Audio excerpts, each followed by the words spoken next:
Hello, everyone. Welcome to the first ever Bars Becoming an Anti-Racist Society discussion. We are so excited that you are here to join us. Today, we are going to be talking a lot about racism in ourselves, in our systems, in our country, in our world, and we are all committing through these discussions and through our own efforts to work actively on becoming anti-racist. It is not simply enough to just say, I am not racist. We all have to be taking those extra steps to go further and become anti-racist, to find every instance of it in ourselves and in our systems and root it out. Before we get going, I do want to add a little disclaimer to all of our white friends. Understand that some of these conversations are very challenging to have. There is such a thing as white fragility. If some of the things we discuss are painful, they bring up memories, they bring up guilt and shame, it's expected. Sit with it. That is our role right now as those of us who have benefited from white privilege for so long. It is our role to sit with the discomfort of our own white fragility and work on learning in spite of it. So please keep that in mind. Some of this will be painful. Some of this will be unpleasant to hear, but it needs to be said. It needs to be talked about. So let's get right into Bars Becoming an Anti-Racist Society. I'm going to introduce you to the whole team once I figure out how to do things. There we go. Look at me go. And did I do it? Oh my gosh, my Discord mute and unmute isn't working. I'm a pro streamer. Hold up. I don't want y'all to see the screen go ugly. Y'all, I'm so good at this. You're so amazing. Oh my You're god. so good. All right. Look, here we go. There we go. Dude, I have it on my stream deck. I was ready to hit like the deafen button and it was just like didn't work today. So hi friends. If you're new here, I'm Snaps. This is my channel, but these discussions are probably going to rotate in the future. I'm going to let everyone have an opportunity to introduce themselves. And we'll start with Bossy. So we can just go like by the order we're showing on the screen if you don't mind. Hi everyone. I am Bossy. My pronouns are they, them. For work, I am a school counselor. For those of you that may not really know what a school counselor does, because I didn't know until I became one. Basically, my role is I'm an advocate for all students that walk into my school, the whole school. And school counselors focus a lot on social justice and equity for marginalized students. And my ethnicity is I'm half Mexican. My mom is from Mexico, and half Indian. My dad is from India. But I identify as Latinx because my father's culture is a little bit more distant to me. But Thank you. Next person. LR? Hi, I'm LR11 on Twitch. Most people call me LR. My pronouns are he, him. I am unemployed, a fresh graduate looking for work. There's no work, so here I am. Hey, And, congratulations on your graduation, though. Yes. Thank you. Yes. Thank you. 6 years. Ooh.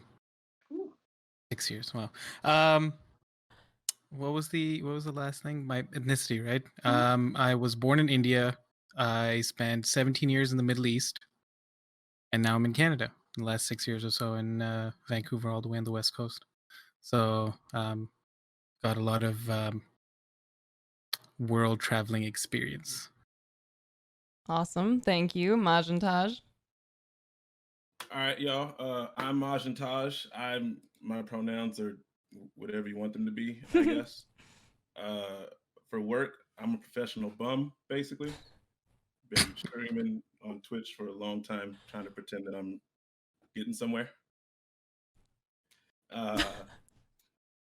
Yeah, that's a whole nother topic. I'm Black. I think like if you ask my grandpa, like his mom was like full Powhatan, which is the same Indian tribe as Pocahontas. So I'm like maybe 1/16th Indian, but every black person says that. So I'm just okay. All right, Rack.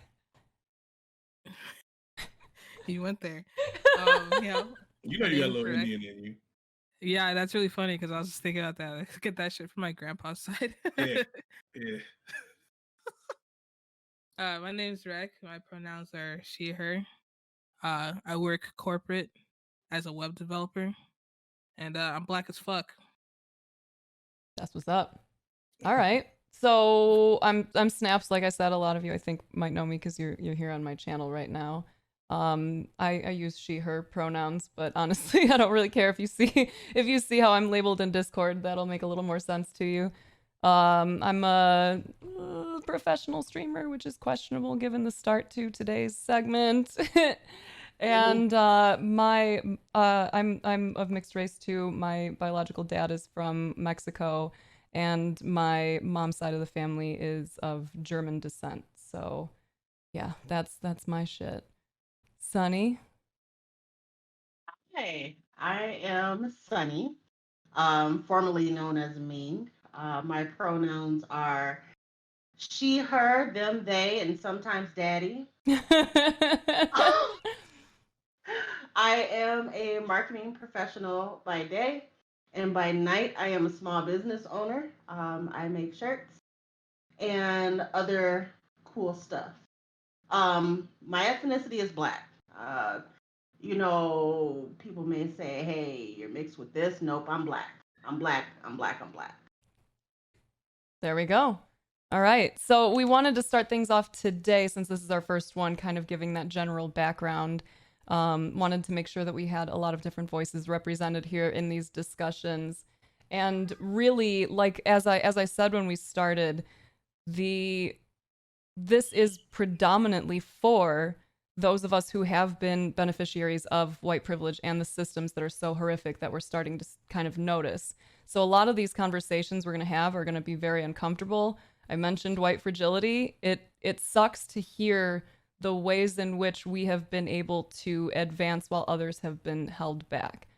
It is our job to sit with that discomfort and work through it and use that to create change, use our privilege to help create change, because we benefited from the systems long enough. Now it's time to tear those fuckers down. So that's the whole point of these discussions, is to have this be something that does not, fall out of our discussions. We want to make sure that we continue to talk about this long term. So we're going to be doing this every week at 7 o'clock Mountain Standard Time, which is like a no man's zone of time zones. No one knows what it means. So I'm going to start posting it Eastern Time and Central Time instead. It was 9, 10, 8. 10 Eastern, 9 Central. 9 Central. And 7 Pacific. I have no idea. Rack and I went back and forth. We were texting earlier, like, wait, what time is it? I'm like counting on my fingers, like, hold on, where, how? Okay. But look, we figured it out. You didn't even correct me when I said a certain time, and no one corrected me. And I'm like, I'm gonna be late for being early. And I wasn't even late. That was my bad. Ugh. Yeah. So, time zones are fucking weird. Time isn't real anyway, but we're here. If you're not able to stay through the rest of tonight, we will be recording this so that you can tune in later and you can watch this at another time. I'm working on getting this set up so that I can upload it as a podcast as well. That might not be an immediate thing, but it certainly is the goal. The format of these discussions moving forward is going to be topical discussions is where we're going to probably start. We are working on educating ourselves. We're going to be reading some books about anti-racism. We read one, parts of it at least, before this particular call. So we'll discuss that. And then we are going to take some questions from the community. So if you have some questions, this is the place to ask them. Even if they are questions that you're like, ugh, I don't know how to say this without it sounding weird or bad. Like, that's what these are about, is for us to understand all the ways in which we are wrong, all the ways in which we can help. So whatever the question, word it respectfully and kindly, of course, but whatever the question, we're open. We're here to help educate in this particular instance. So, getting right into it, one of the topics that we wanted to discuss right off the bat was allyship and expecting extra labor from Black folks and from people of color during times like this with the Black Lives Matter movement happening, and the sheer exhaustion that it is causing for a lot of our friends.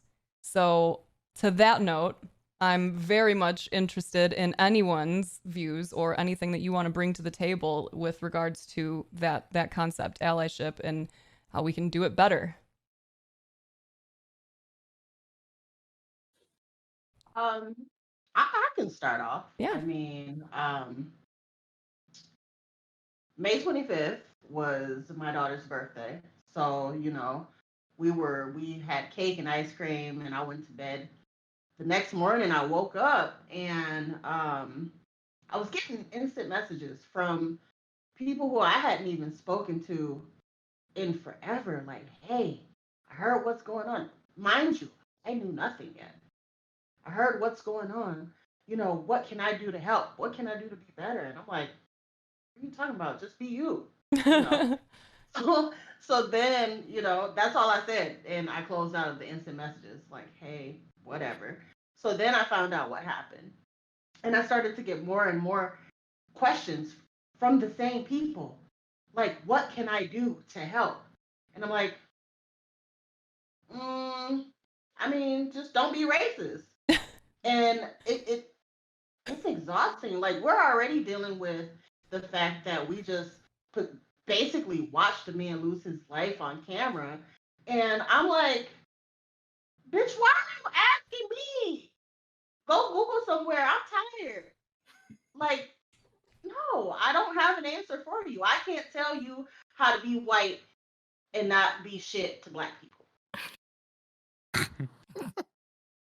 I can't. She's absolutely right. She's right. The week after George passed away, I went to work Monday, and I have a white manager, and he was so tone deaf. He was tone deaf as hell. And I knew from that point on I was not going to focus for the rest of the week, and took the remainder of the week off. And one of my coworkers from down here let me know that like some higher ups had sent messages. So I checked them out, and the DMs that I got from those two individuals, who are more senior than my lead, spoke more to me than anything that my direct manager had even come close to saying. It's just incredibly insensitive, and things like, oh, like, are you gonna go? Are you going to the protest? And I was like, bitch, it's not your business. Mm-hmm. Like, what the fuck are you doing for us? Mm. Worry about yourself. Yeah, this is an opportunity to like air grievances, y'all. You don't have to, mince words. Like whatever it was that was said that was like frustrating, this is definitely an opportunity for a lot of us to learn what not to do. So whatever the initial messages were, I'm very interested in what that might have been.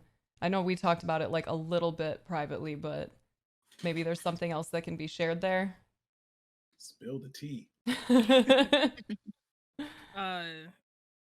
I guess the ones from our two like senior rank was like just checking on if I was okay.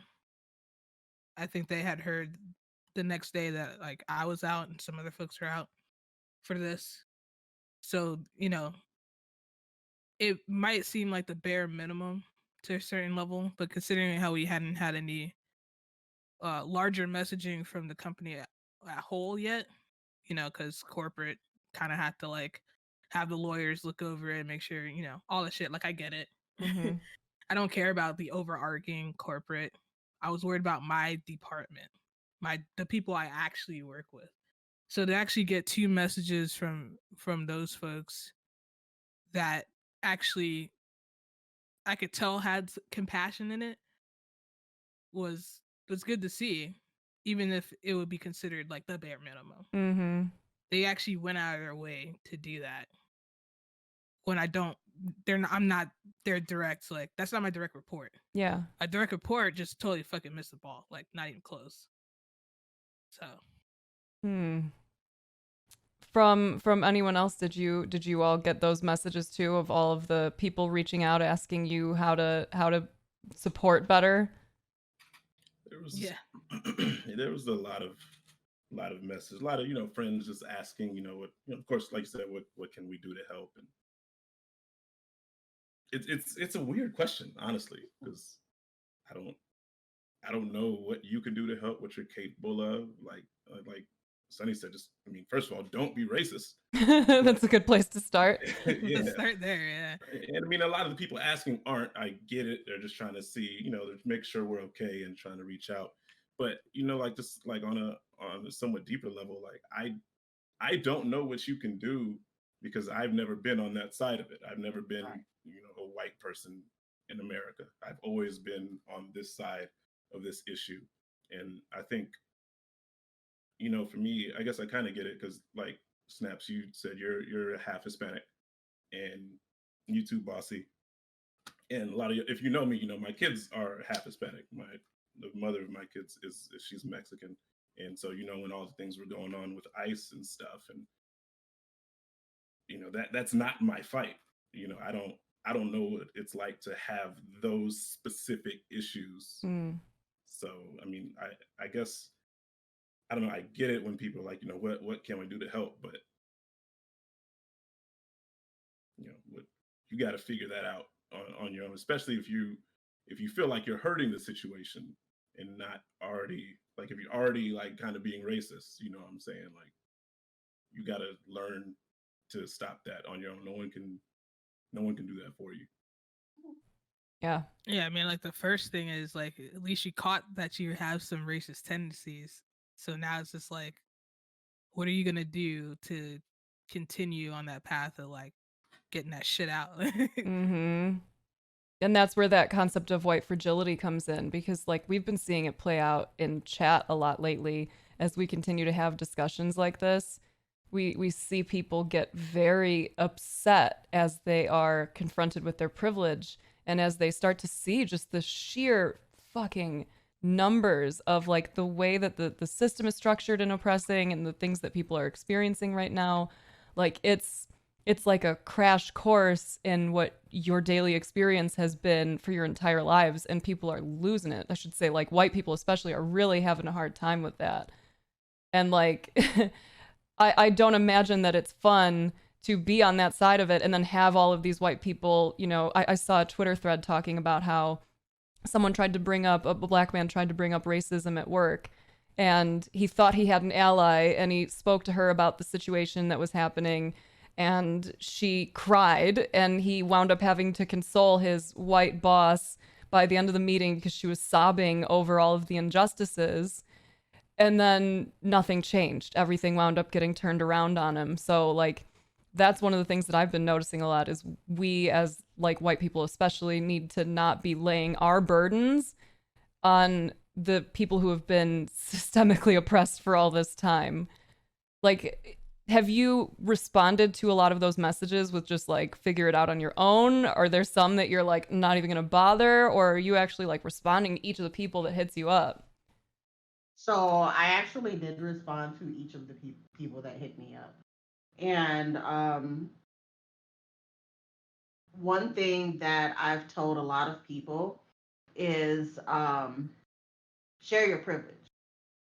Speak out about what you know that we're going through to people who may, pull the all lives matter thing, or, don't just stand by. Share your privilege, put that shit out there, and, that's all I can ask for of someone, or that's all I can tell you how to help.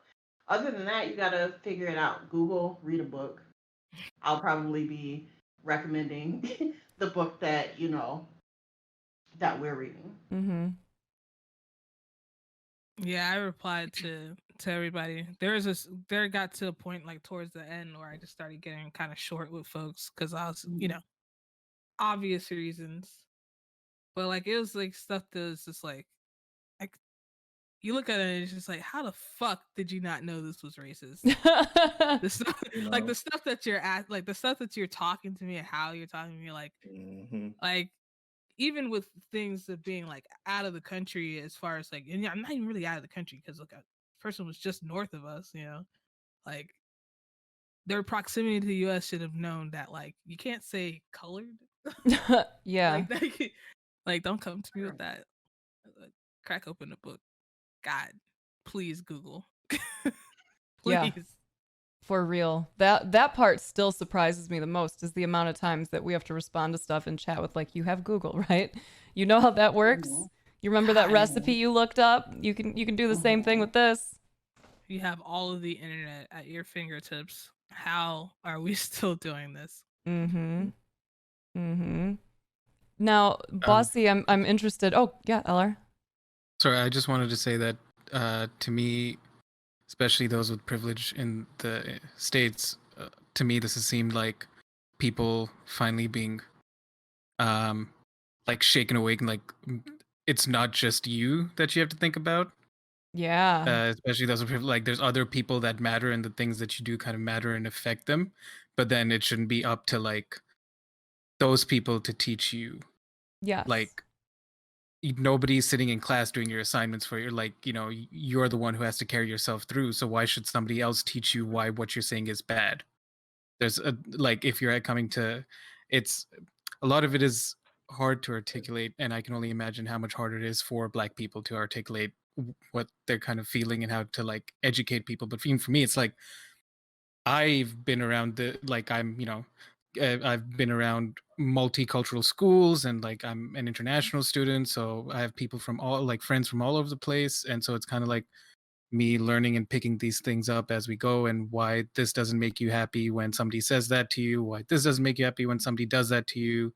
And so I've kind of like just inherently picked that up as I've just gone about experiencing things.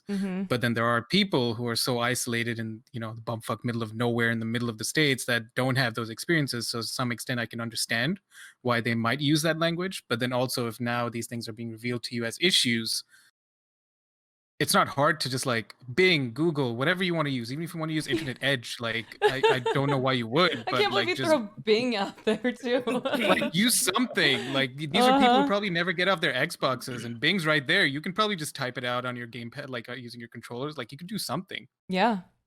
Yeah, that's a really good point. Just go to Bing, everyone. Just Bing it. I mean, hell, is Ask Jeeves still around? Yo, not Ask Jeeves. Date yourself. Oh my god. I fucking loved Ask Jeeves, let me tell you.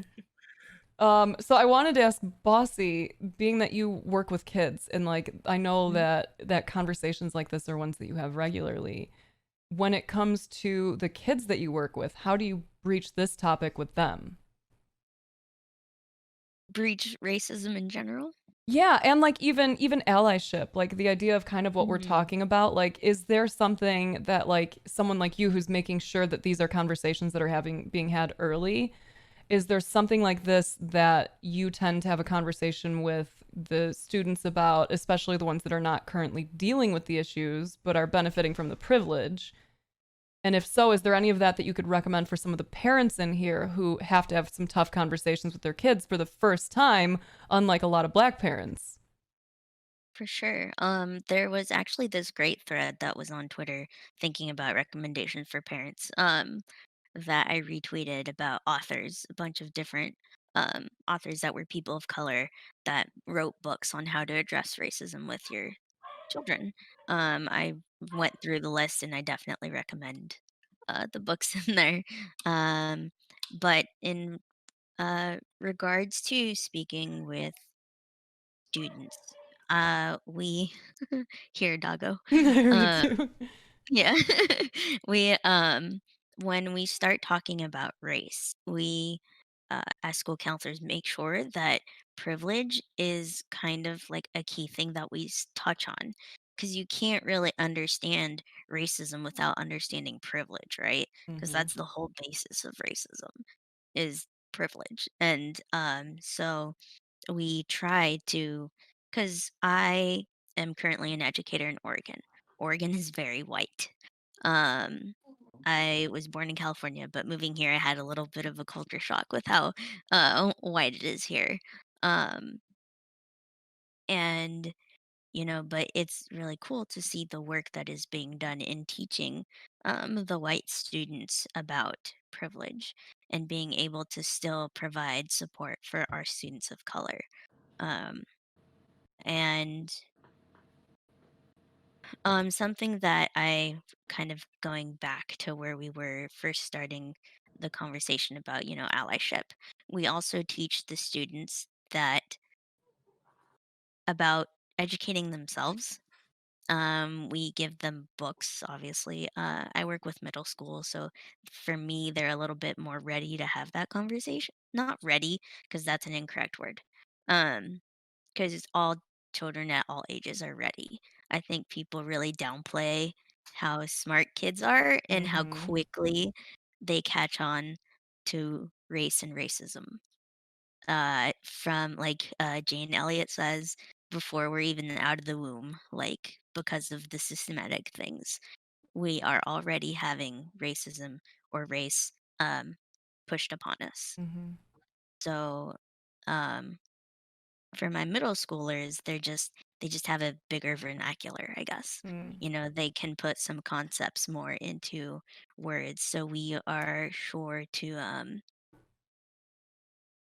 explain to them how allyship should not look like tokenization. And how allyship, and when I say tokenization, I mean kind of like what everyone else, all these folks were just talking about, people going to their I'm going to put it kind of harshly, but being like, oh, I have a black friend. Let me go ask them what I should do better. That's it. Yeah, that's tokenization, right? So, and that is a form of racism. Like, don't just go to your friends of color, or whether it's about race or, sexuality or whatever. Don't go to your friend that you're like, oh, I have a friend in that marginalized category. Let me go ask them. Like Snaps was saying, use Google, read a book. And there's like a line to it too, because like we better be some damn good friends for that to even come up. If like I kind of just know you just from around, don't you come into my DMs. Right. Don't you fucking come in my DMs. But like, someone that I've been hanging around with for like a while, that we've been kicking it or whatever, just to have a conversation, yeah, sure. Like, absolutely, I'll have that discussion with you. But if I ain't even meet you face to face, no. So continuing on that note, and as you were saying ready, like that kids are ready from any age, the first thought that came to mind is like, at what age do Black parents typically end up having to have that conversation with their kids? Because it's not something that you can just put off and put off and put off until they are, adult and have reasoning minds or whatever. Like, it's something that has to come up pretty quickly. So like we got two parents here in our group right now. At what age did you start talking to your kids about race? My children are 21, 18, and 15. My 21-year-old and my 18-year-old, they started very early. Minnesota, I mean, we have a lot of Black people here, but the areas that we've lived in have not always been the most diverse, and they've experienced some things early on. They've experienced kids saying, "Oh, you can't play with her because she's Black," and I've had to have those conversations. And to be honest, I've had the conversation where if somebody calls you out your fucking name, you knock the shit out of them. Honestly speaking, right, wrong, or indifferent. Damn right. You know, that's where I stand on that. And so I would say elementary, first grade, kindergarten, even. Wow. Early. At what age It's very early. did your parents have that conversation with you? I didn't get the conversation until I was in middle school because I lived in Flint, Michigan. Flint is black as fuck. Mm. We had a conversation about the police, when I was younger, but we didn't necessarily have a conversation about racism. And I didn't experience it until I was in middle school. And I moved with my grandfather, who was a bit more well to do and did not live in the city limits. And I went to a middle school. There were 5 black kids at this school, and I was told to go the fuck back to Africa. So I got home and I'm like, I ain't been to Africa. What are they talking about? And that's when my grandfather actually told me the story of his childhood, and he's half white and half black, and his mother uh, sent him to an orphanage because she couldn't get anywhere in the world with black kids once his father died. So I didn't get to talk until middle school. Wow. Maj, when did you bring up this, or have you brought up the topic of race with your kids?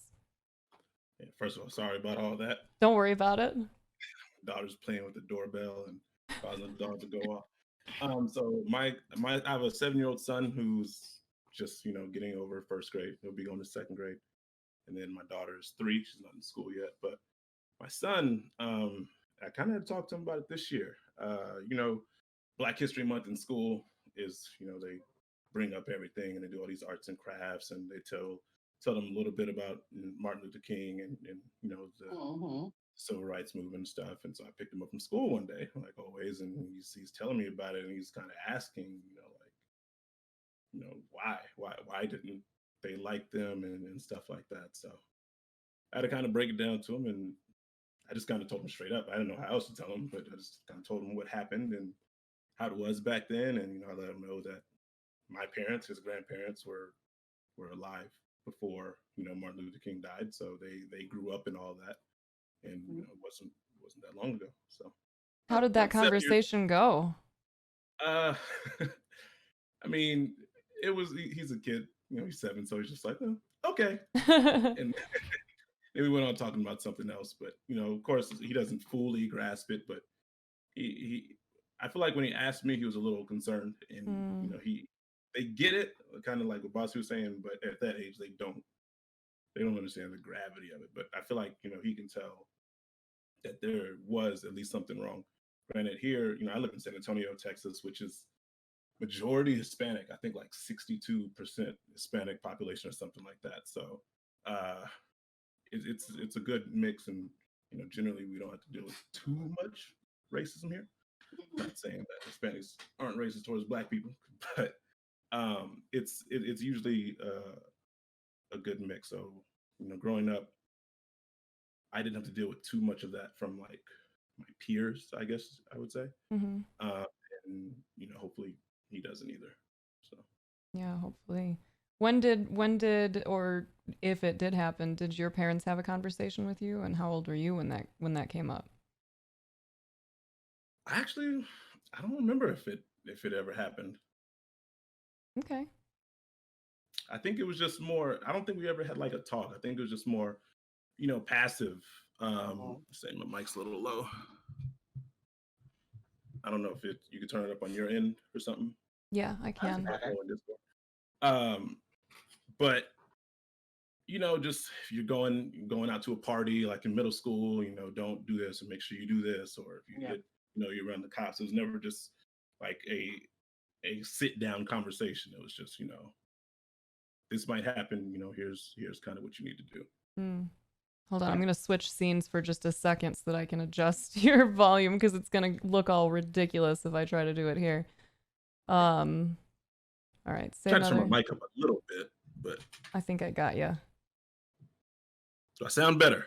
You sound wonderful. Sound better. Just trying to make sure you don't blast anyone's ears also. Mhm. All right, we should be good then. Rec, what about you? What about with your family? Was that a conversation that was had with you when you were younger?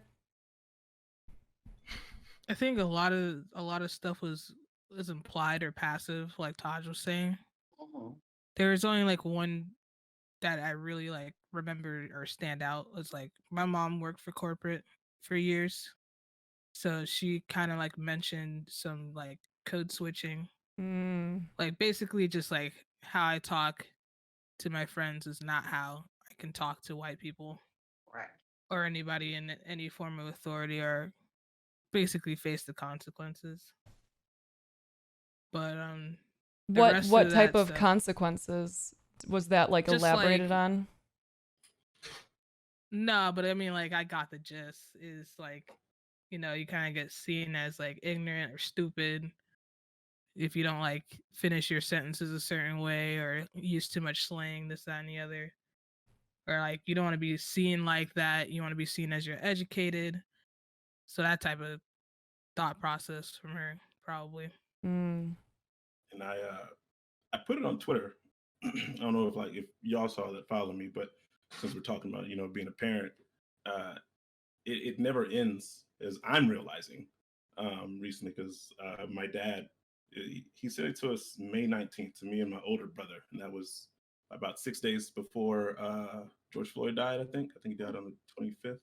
Yeah. I don't remember exactly, but it's just funny the timing. And he sent this YouTube link, and he said, "Sons, take a look at this YouTube video. It involves some very good information on how to deal with encounters with police. Y'all are young black men, and I don't want anything to happen to you. Love you, Dad."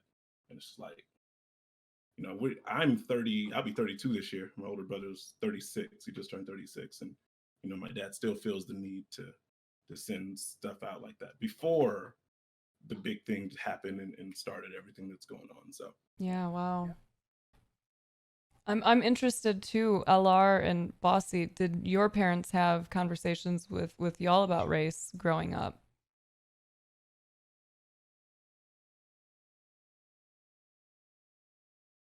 I'm trying to think of any specific example that stands out. I think for me growing up, so I grew up in the United Arab Emirates, so Dubai, Abu Dhabi. That's where I spent 17 years of my life, and majority of the population is Indian. Because a lot of expats, and then the next biggest population group is Filipino, and then the locals make up a very small majority of the population. I think a small chunk. I think they're like 15%, and a lot of it was kind of just kind of like experienced more so because we're seen as part of how we started coming into the country was we were offering ourselves up for cheap labor. Mm. We'll work hard and we won't ask for much, and then that's I think how it kind of carried forward to now where my mom is as an HR manager for a company there, and in previous companies she's worked at, her position she's not paid as much, a because she's Indian and also because she's a woman. Mm. Right. Whereas a male counterpart, who they'll usually bring in from the UK, is paid even more so, but he's not as qualified as her because she's got her master's in international business and whatever, all the fancy stuff, but she's just not paid as much. So things like that, I see, like that's my kind of experience with things like that.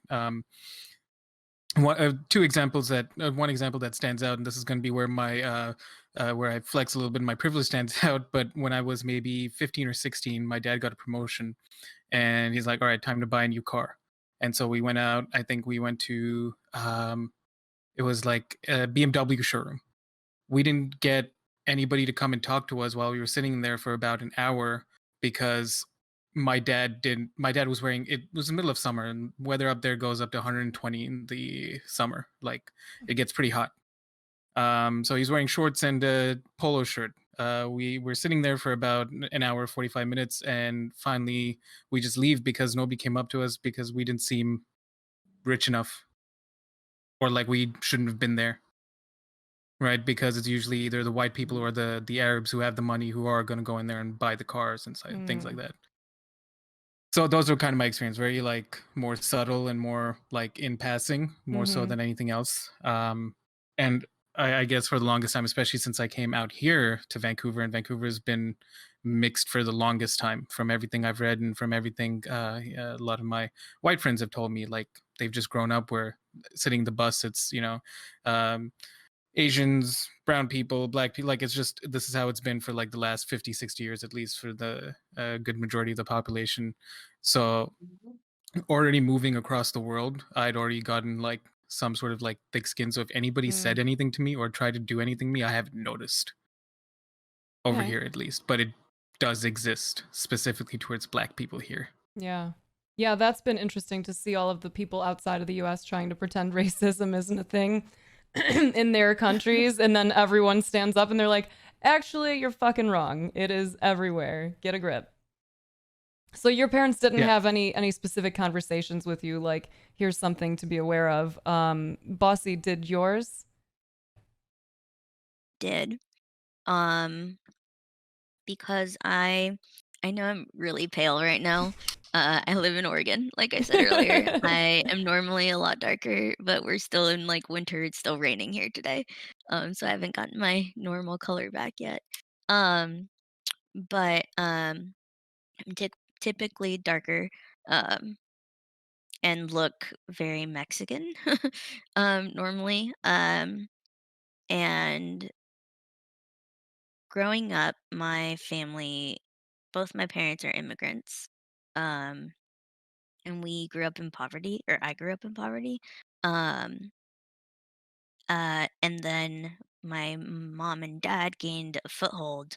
And this is where like my privilege shows too. They opened up their own businesses, and then we went from poverty to like middle class. And I lived in a small town, so that allowed me to be able to go to private school. Mm. And they wanted, in their eyes, they wanted better education for me. So that was a private Catholic school. And when I moved from public school to private Catholic school, suddenly there was a lot of teasing for whether Mm. it was the color of my skin or the way that I spoke, because both my parents have very thick accents. Um, my house, we predominantly spoke Spanish. I constantly stutter with certain words because I'll forget like English words sometimes. Like the other day when I was talking about sandia, not remembering what that word was in English, right? Which Mhm. is what is it again? Watermelon. Watermelon. Yeah. So like there are some words I forget in English, and I'll be like, "Oh, what's the word?" Or I'll say things completely wrong because my parents do, because they still um English is not their first language. Mhm. English is not the best language, and I, out of my other two siblings and I, have the harder time with English because I grew up in a extended family. My Mm. grandparents lived with us. My grandparents only spoke Spanish, so I only spoke Spanish a majority of the time. So my parents had to have a talk with me once I moved, and that was in third grade. I Mm. started private school in third grade. And then something similar to LR, my mom wanted to go, my mom wanted to go buy her dream car because she could afford it. And for her, like we went to a place, and my mom and dad are very humble people, and they still like they don't like to wear fancy clothes or anything. And my mom Mhm. loves to wear like chanclas and jeans and ripped And up t-shirts and like, she doesn't care what she looks like.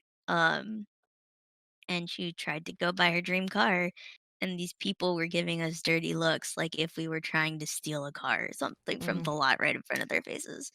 And they literally said in like the rudest tone to my mom some way, and she was like, "I was gonna buy a car from you, but I'd rather go across the street and give business to the other dealership, so goodbye." My mom's a badass. Good. But she's very thick skinned. So uh me, unfortunately, not so much. So she had to have those conversations with me because I'm pretty soft. Mm. And things hurt me easily as a person. Um, and then, as a lot of you know in the community, like I have many different marginalized identities, and I've had to had different conversations from different people about different identities that I have. Mhm. Um, so it for me, it wasn't like for racism, it was at third grade, but everything else, it's been like weird intervals in my Mm. life where I've had to have different talks. Yeah, and Yeah. like all of those experiences are still so vastly different from the average white experience because I don't know any person, and like I certainly could be missing something, but like I don't know any of my friends growing up or any of the white people that like I grew up around, and definitely not me, who had conversations about race, except for the ones that are just fucking terrible, you know, of the like, oh, we don't want to mix cultures. It's not racism. It's just you're coming from such different cultures. That's why this is a bad idea. It's not that we're racist. It's just different cultures, like that kind of shit. And I know because my sister and my brother were much darker skinned than I was even. They got a lot more shit than I did. Like my sister got attacked when we were kids at the bus stop. And this was when I was in like 3rd grade, so she would have been like 5th grade. And the kids pushed her down and were kicking dirt on her, calling her brownie. And my brother like ran up and attacked them, and like there was some trouble over that with the neighbors. And like kids were constantly telling my brother who and what he was because his skin was so dark, and it caused like a serious identity problem for him because he didn't know at all. Like there was no conversation with us of like, hey, you're about to go to a predominantly white school, this is something you should be aware of, especially because you have dark skin. There was none of that. So he came home crying one day because the kids at school were telling him that he was black and that it was a bad thing. So he came home crying and asked our parents if he was black, and they explained the situation in a little bit more detail then and told him like, you know, that he comes from a Mexican dad and all of this. But like there wasn't really any further conversation past that of like, here's all the reasons it's terrible that you have to deal with this. Here's some ways to handle it in the future. So like, especially being a darker skinned male in our very white area, like he got criminalized very young. He didn't have much room to grow. It was really sad to see how that kind of panned out. But like, this is something I think all of us need to remember, and especially all of us from white families, is these are conversations that you have the privilege to not bring up, but you have the responsibility to bring up.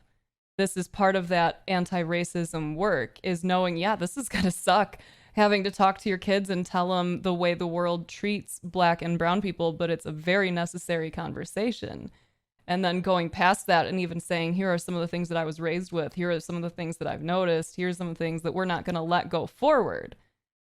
Because that's the position a lot of us are starting to find ourselves in, especially a lot of our white ally friends, is like, oh, fuck, okay, I just realized I am and have been racist, but like it stops with me.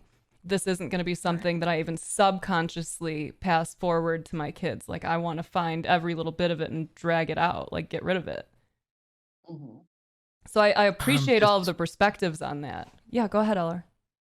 To speak to the us having the responsibility to teach, I can tell you for Indians, that is even more like not even more so important, but that applies a lot to us within Indians itself, within our own communities, because we have the leading up to today. One of the things that's been like I've been thinking about over and over was when I was born, like a few days after I was born, one of my aunts, and when my mom came home and I was born, I was a newborn. When my aunt was like, "Why is he so dark?" Because me being male counteracted the fact that I was so dark because I'd still fetch a good price when it comes to my marriage. Wow. Like the dowry, that's as long as I go into like a good, like as long as I'm an engineer or a doctor or something in business, like the dowry that I'd get, my family would get, would be pretty high still. But if you're a female and you're dark, that's like life's already difficult for you in India. And then we're all constantly surrounded by these skin whitening products, and like the British, the only good thing to some extent that they've done for us is bring us our railway system. Like it's a pretty extensive railway network that connects all of India like together, but then that's it. And so they created this perception that the fairer you are, the better. And so I'm this color, and then my sister's much fairer. So like already she gets preferential treatment within our family. Wow.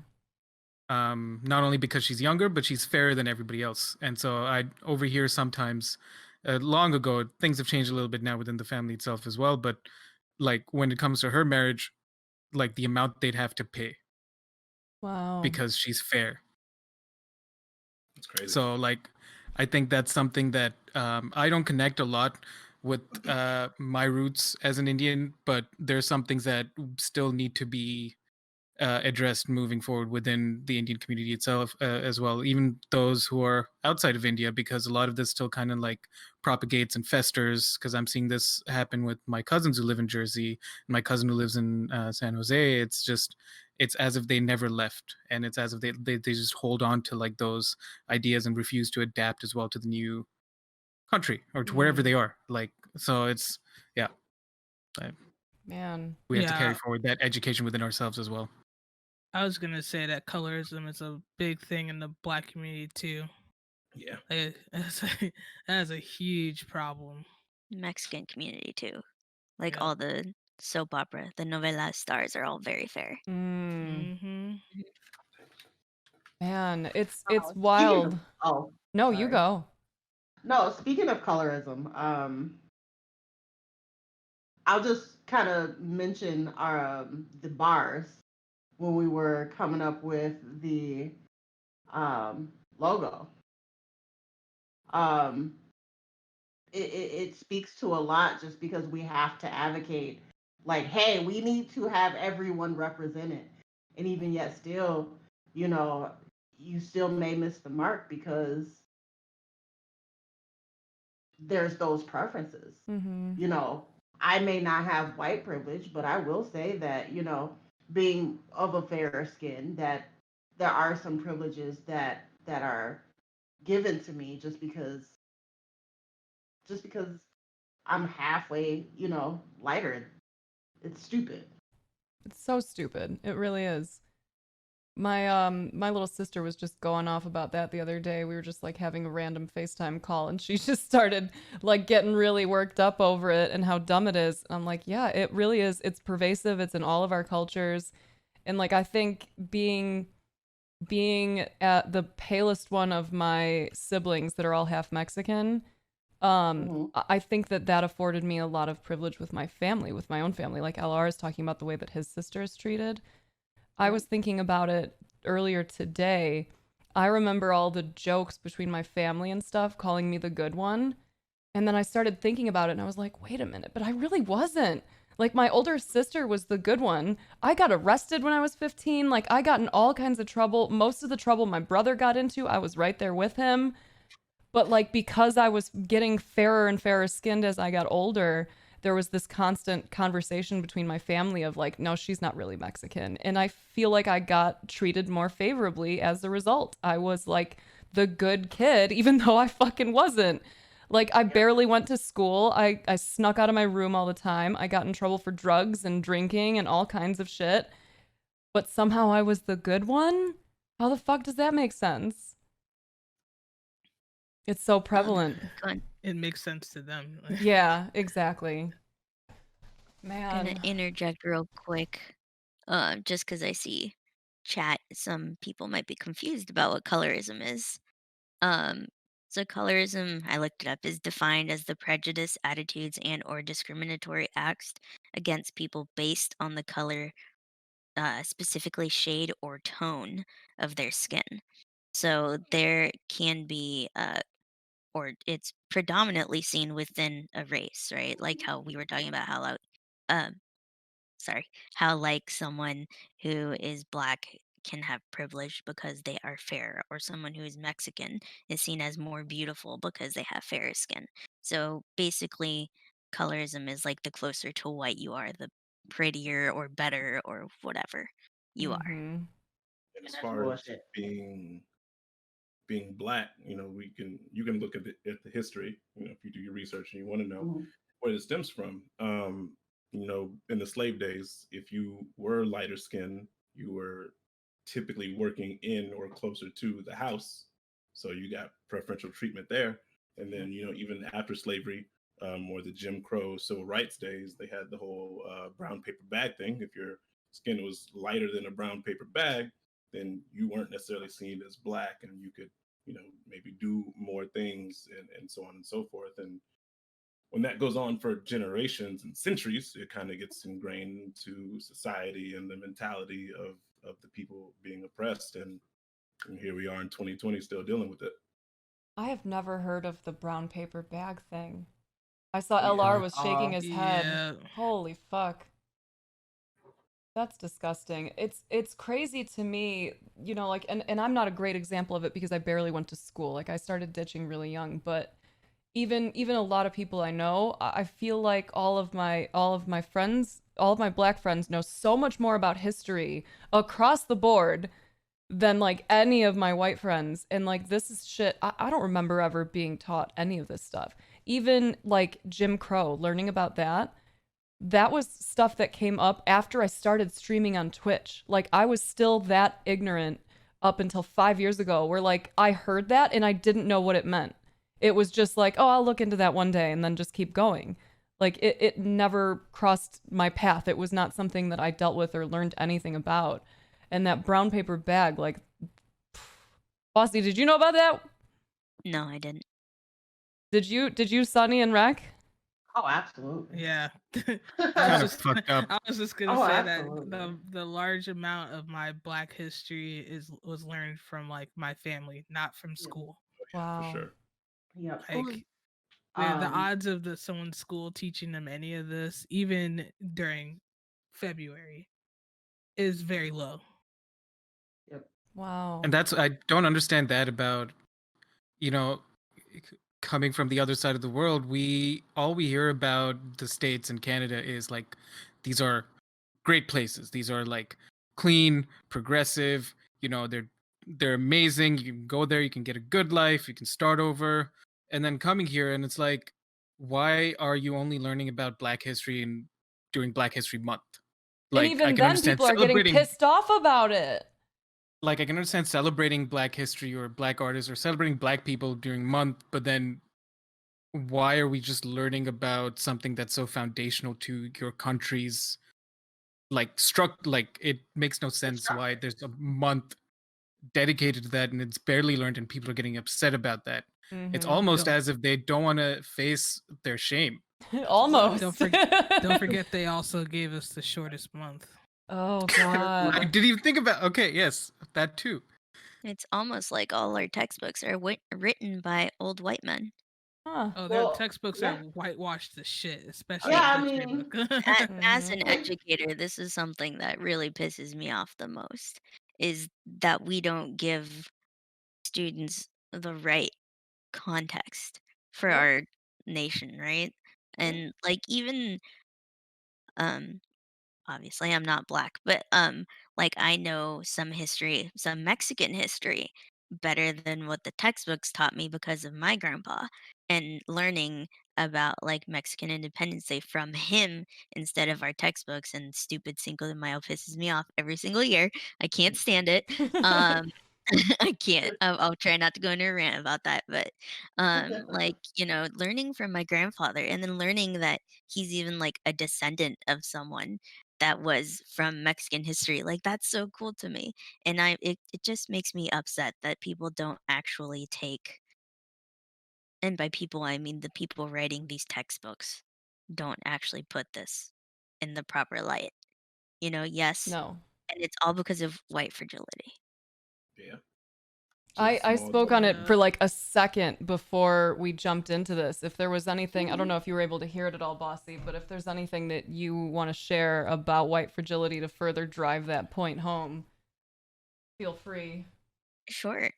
So I actually was trying to look up like an article, something that I could read real quick that wasn't just my words of white fragility. Um, and I have one. So white fragility was made by or is a term that was coined by a sociologist named Robin DiAngelo.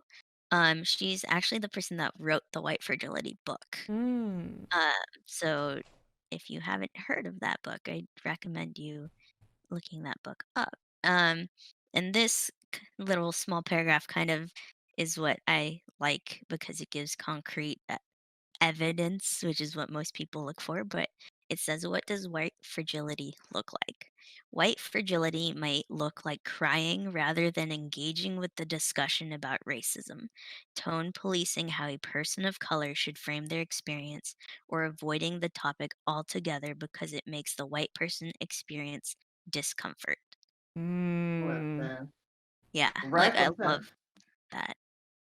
Rec will So, tell you. We just had a conversation about the white fragility thing where I was basically told it was the messages I showed you where I was basically told that they were tired of. I was somehow wrong because I told someone that prejudice isn't the same as Oh, racism. oh, Mm. that conversation. And then Oh it my went into fucking god. I only see the human race, and I don't want to, I don't want to talk about this. And then, oh, I meant to send you guys something earlier today.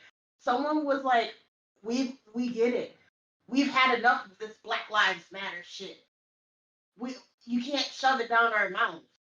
That's white fragility. Hmm. Holy shit. Oh, The okay. the Like they're white tears, uncomfortable because man. they're uncomfortable because we're talking about what we're going through. Yeah, they can't handle that for 15 minutes. Man. Right. How the fuck do you expect us to handle it our whole lives? How many conversations have y'all had like in person that have devolved into that where you're just saying things how they are, like, you're probably taking extra care to make sure that you're not speaking in an antagonistic way, and Oh, people still get upset and then claim that you are the reason they're upset. Yep. I ain't yeah. much in-person conversations right now, but yeah. That actually happens to me at work quite often, and Yeah. I am extremely passionate about everything that I do. And I speak the way that I speak, regardless of whether I'm happy or whether I'm sad. Snaps, you've heard me, talk in all of those situations where I still hold the same tone. I still have the same inflections. My crescendos are always the same, and people mistake my facial expressions, and some people in chat may even mistake my facial expressions. Where if I'm straight faced, I'm frowned, and at work, they're just like, she's so angry. Oh, She's just God. yes.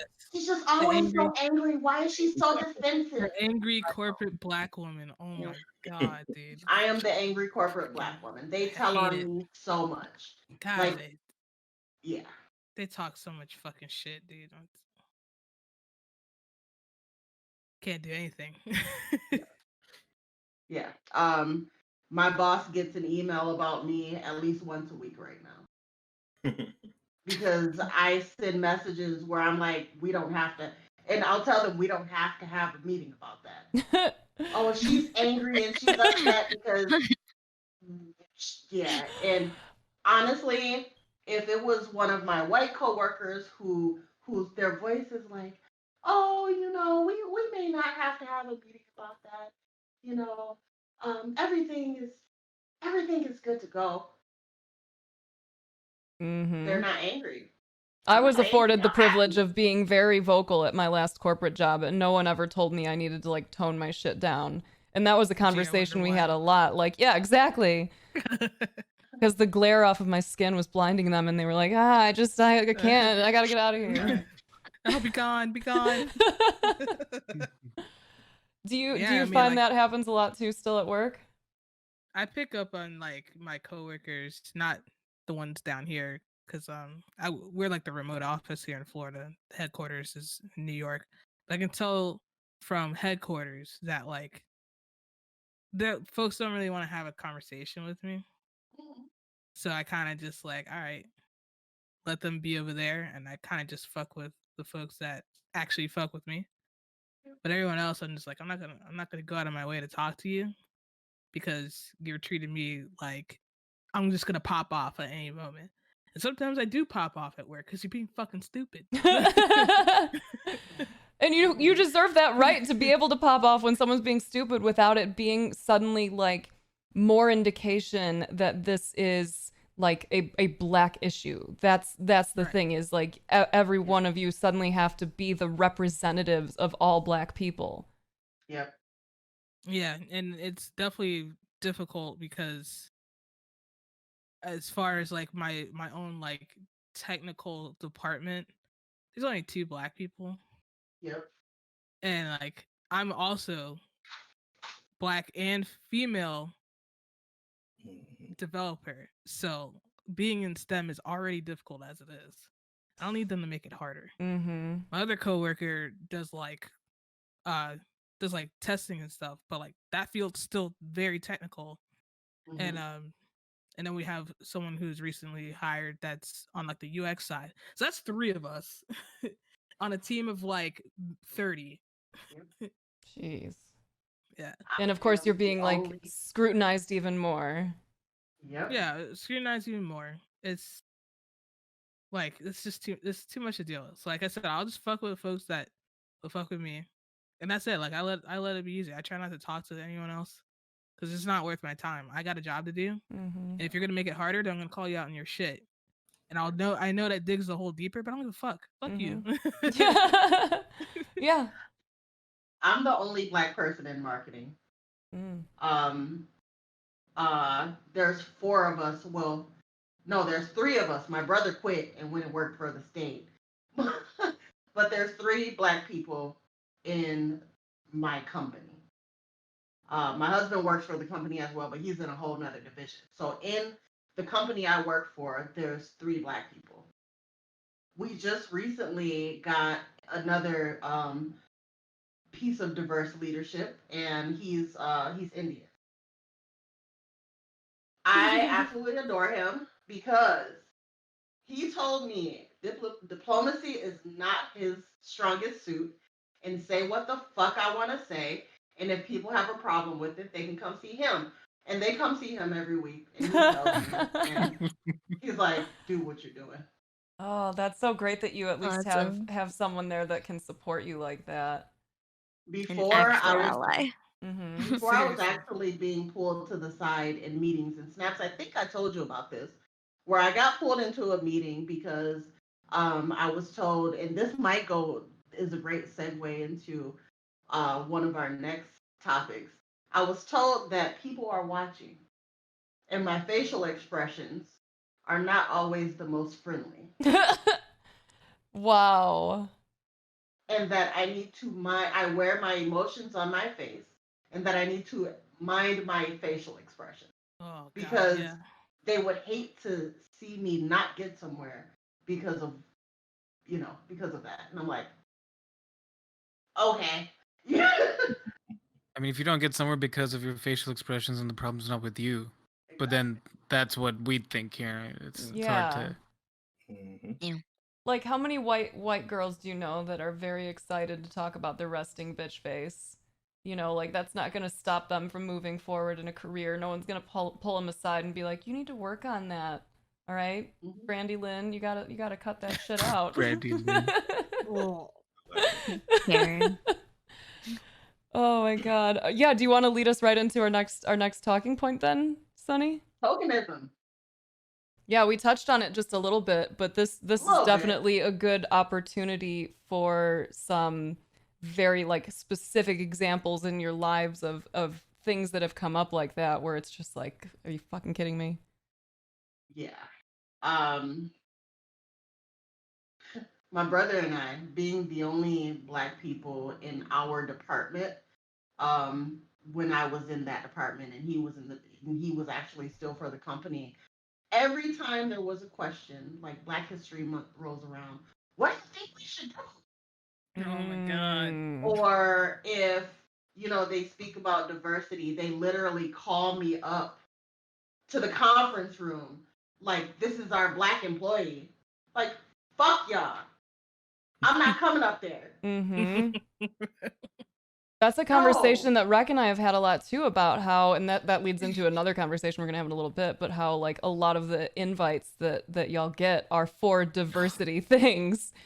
Like you're not called on for your experience, for your expertise. You get called on to help them use you to make their points and then not actually do a fucking thing about it.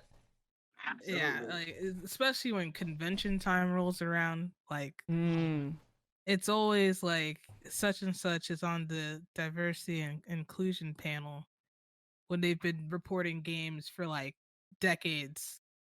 they will never get an invite to anything than being on the diversity and inclusion panel.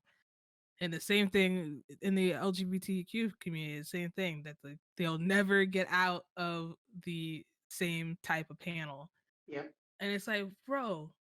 And then you go look at all the other panels, and it's generic white guy with a beard, number 3. Constantly, who just got his affiliate button like 3 days ago. Mhm. Just like copy And, paste like- Chads and, like, across has, the like, table. four YouTube subscribers, but we can't give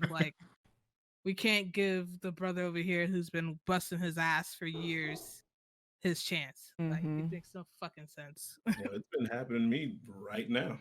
Like, Yeah. Yeah. you- Yeah. if you try and get on the front page on Twitch, how long does it take? That depends, What's man. that? Do you have a partner rep? Do you, Right. you know, like, I got front Like, page once think- for a mental health stream, and that was it. Mhm.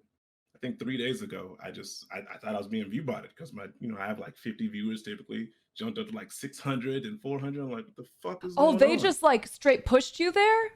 I've been with there the no last 3 notice. days. It's on the front page. No one said anything to me. Not a word. Twitch is parading its black people on the front Oh, Of that's course so they are. Oh, Just like every shitty. February page.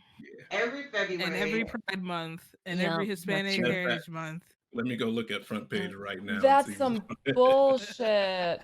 Yo, like they could at least tell you in advance because front That's all page I is a ask. whole thing. Yes.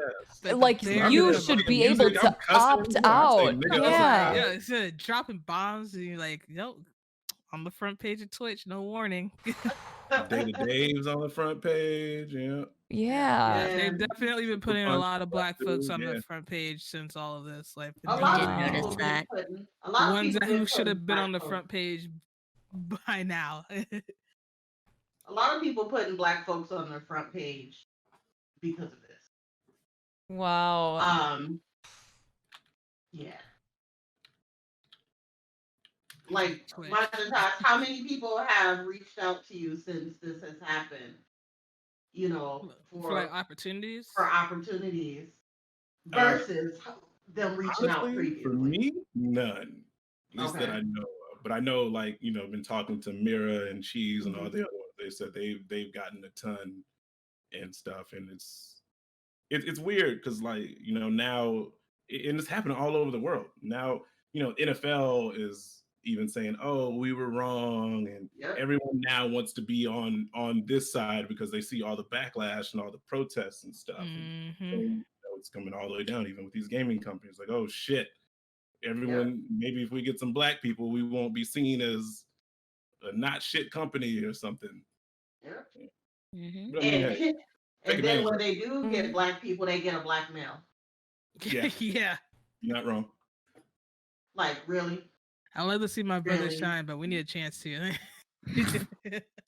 Yeah, I saw Mira posting her stats on Twitter, Mhm. and like I didn't realize that she had such a big YouTube following. So Oh, I'm gosh, like yes. I'm looking at her numbers, and I was like, that's so fucked up because I can definitely look back on my early career and say that I was getting a lot of opportunities compared to someone who still has way fucking better numbers than me. Yep. That's some And bullshit. she took an interesting route too when she got stopped, like at those other opportunities, like so early. Like she grew her following through Tumblr, which is already notoriously not a great place for people of color to be in the first place, and still knocked it out of the park as far as numbers goes from Tumblr. Man. So like, yeah, I don't know. Yeah, and it's man. and it's we're like, okay, should we be happy that a lot of our black content creators are getting these opportunities, or should we say side eye like It's a double-edged sword, man. Yeah, I Yeah. mean, like we can be happy for them at the same time and still cuss out these companies. Like, I Mhm. know I've been cussing out all kinds of companies on Twitter. I tell them take advantage of it. They about to give you some free shit or some money. Yeah. Yeah. Ride that out. I ain't mad at it. I ain't Mhm. mad at With it at all. salary or paycheck, Any whatever. Yeah. any stepping stone you can get right now, fucking ride on that, because who knows where the fuck it's gonna be after all this. yeah. Mhm. And Yeah. yeah. We gotta work. I can imagine It's it's frustrating that it took all of this to happen for companies and other people and be like, okay, maybe we should be, reaching out to these other people. And for me, like, just in terms of my own thought process, like, for me, it's just a little complicated, because if let me take Justin Trudeau as an example. When he came into prime ministership the first time, he made this whole big thing about having a equal split, gender split, 50-50 of his cabinet, men, women. And I'm like, that's great, but are they qualified? So for me, it's kind of like, how do you make sure that you're not just doing this for the sake of diversifying things? Like, how are people being held accountable to, like, make sure that it's purely you're looking at whether they're qualified or not? And, like, how is that being made transparent? If whoever his office was making sure that each of these people, to ensure that there was diversity, like, they're all qualified, great.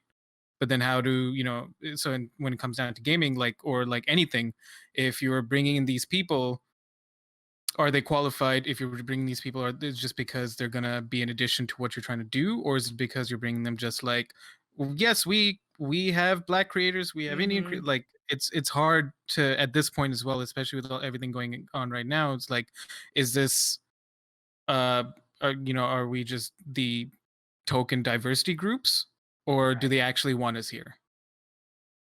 And it's also difficult because how are people supposed to be qualified when they don't even get the opportunity Yeah, precisely. that's in the the other first thing. place? Yeah. Yep. Man. I always joke with Snaps. I always say, don't retweet me, don't host me, don't raid me, because people are gonna think I'm your Black friend.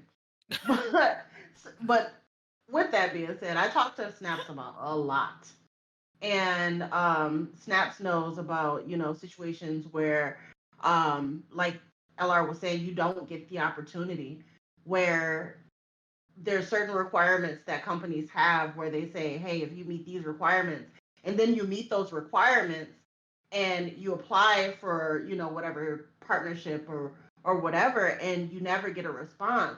And at first, you think like, hey, is it because I'm nasty? Everybody knows I'm nasty as fuck on Twitter. I fucking love your Twitter so much. And then you're like, no, because motherfuckers who they're nastier than me. And the only other thing is left is it because I'm Black? Do they have enough Black faces? Is it some unchecked bias that they have within themselves that they don't even realize that they're using? Man. But we'll never know. No, and like you can pretty much know. Yeah, that's the only place where I don't see color should ever, like, exist. If somebody's applying for a job, it's like, I mean, maybe not that exact phrasing, but if somebody's applying for a job and you have all these resumes in front of you, the name shouldn't necessarily matter. Where they're from shouldn't necessarily matter. Are they going to do their job? Right. Are they going to fulfill that opportunity that you're offering? Like, is it going to be a good relationship? But unfortunately, that's not the reality. No, I'll tell you straight up. If I didn't get hired like down here, there's no way I'd be working for the place that I'd be working for right now, just for my first name. Like, Wow. Let me tell you, ain't no way. Because of my first name, if I did not have my husband that worked for this company for the past 18 years and a newly diversified leadership team, I would not have the job in marketing that I have right now. Yeah, like the team down here in Florida is very diverse before, joining up with headquarters, but like that was one of the few teams or even groups I have been in since like going into this field where being white was the minority. Like, a small team of 5. No one was actually fully white. Like, if anything, they're half white. So like, if that team wasn't set up that way, I don't think I would have been hired. Especially the way the team is set up right now. There's no way.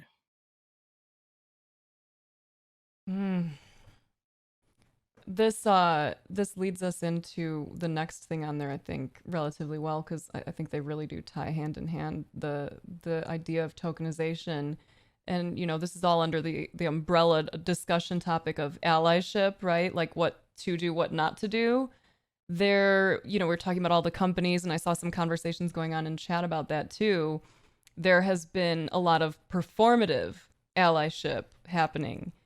And I'm very interested in all of your perspectives on that, of like the things that stand out that you're like, fuck off. Come on with that shit, Like, what kind of stuff have you been seeing on your feeds? What are, like, aside from the generic brand messaging that I think we've been seeing, which is comical how it really does follow that same fucking standard. What are some of those things that you see from people that you're like, just stop acting? You would have been better off just not saying anything. We're talking about performative, right? Mm-hmm. Oh, I don't know if you follow Andy on Twitter, the guy that works for Ubisoft, but there's been some folks on like TikTok or whatever doing like Black Lives Matter makeup and shit. I saw that. Heard about that. Yep. Ooh. Or worse, they start getting really close to blackface, if not fully into blackface. And it's like, I saw a lot of those. You could do anything else but that. Literally anything else. Makeup. Oh my god. Like, fuck, dude. Yeah. Yeah, that's a pretty terrible thing in terms of performative stuff. I would say don't do that. Oh, and the people who are going to protests to take pretty pictures there. Holy shit. Yes. Like, folks posted up at memorials and stuff during the protests, trying to get perfect angles and shit. If you don't take your skinny white ass home. Oh, man. Where the lady was holding a drill and like, oh, let me just fix this for you. And they took a picture and she walked off and left the guy there. Or the ladies, the people in dresses and like suits and stuff. And I'm like, Ooh, sorry, go ahead. Influencers, man. Like, I think the one thing that bothered me the most, because if we're talking about performative, I think we need to give people with influence a chance to get their message out because they have a reach, but also keep an eye on them. But then the stuff that really like stinks, you can tell. And the one that stank the most for me was I don't know too many like I guess legal terms, like in terms of like calling the House or the Congress in terms of political system, but the one with the other day of them all kneeling in like the like in the lobby, and I'm like, I'm like, what was the what was the point? No one is calling for that. No one is asking. Literally no people. If anything, they're the last people that they be taking a knee. You need to stand your ass up and get in that fucking room and pass a law. Yeah, go do your fucking job. Like the amount of time for that photo op could have probably gone towards a conversation about actually pushing some law through or some legislation through. Like, there are people who definitely do not need to be putting out videos and taking photo ops. Statements are one thing, but then like.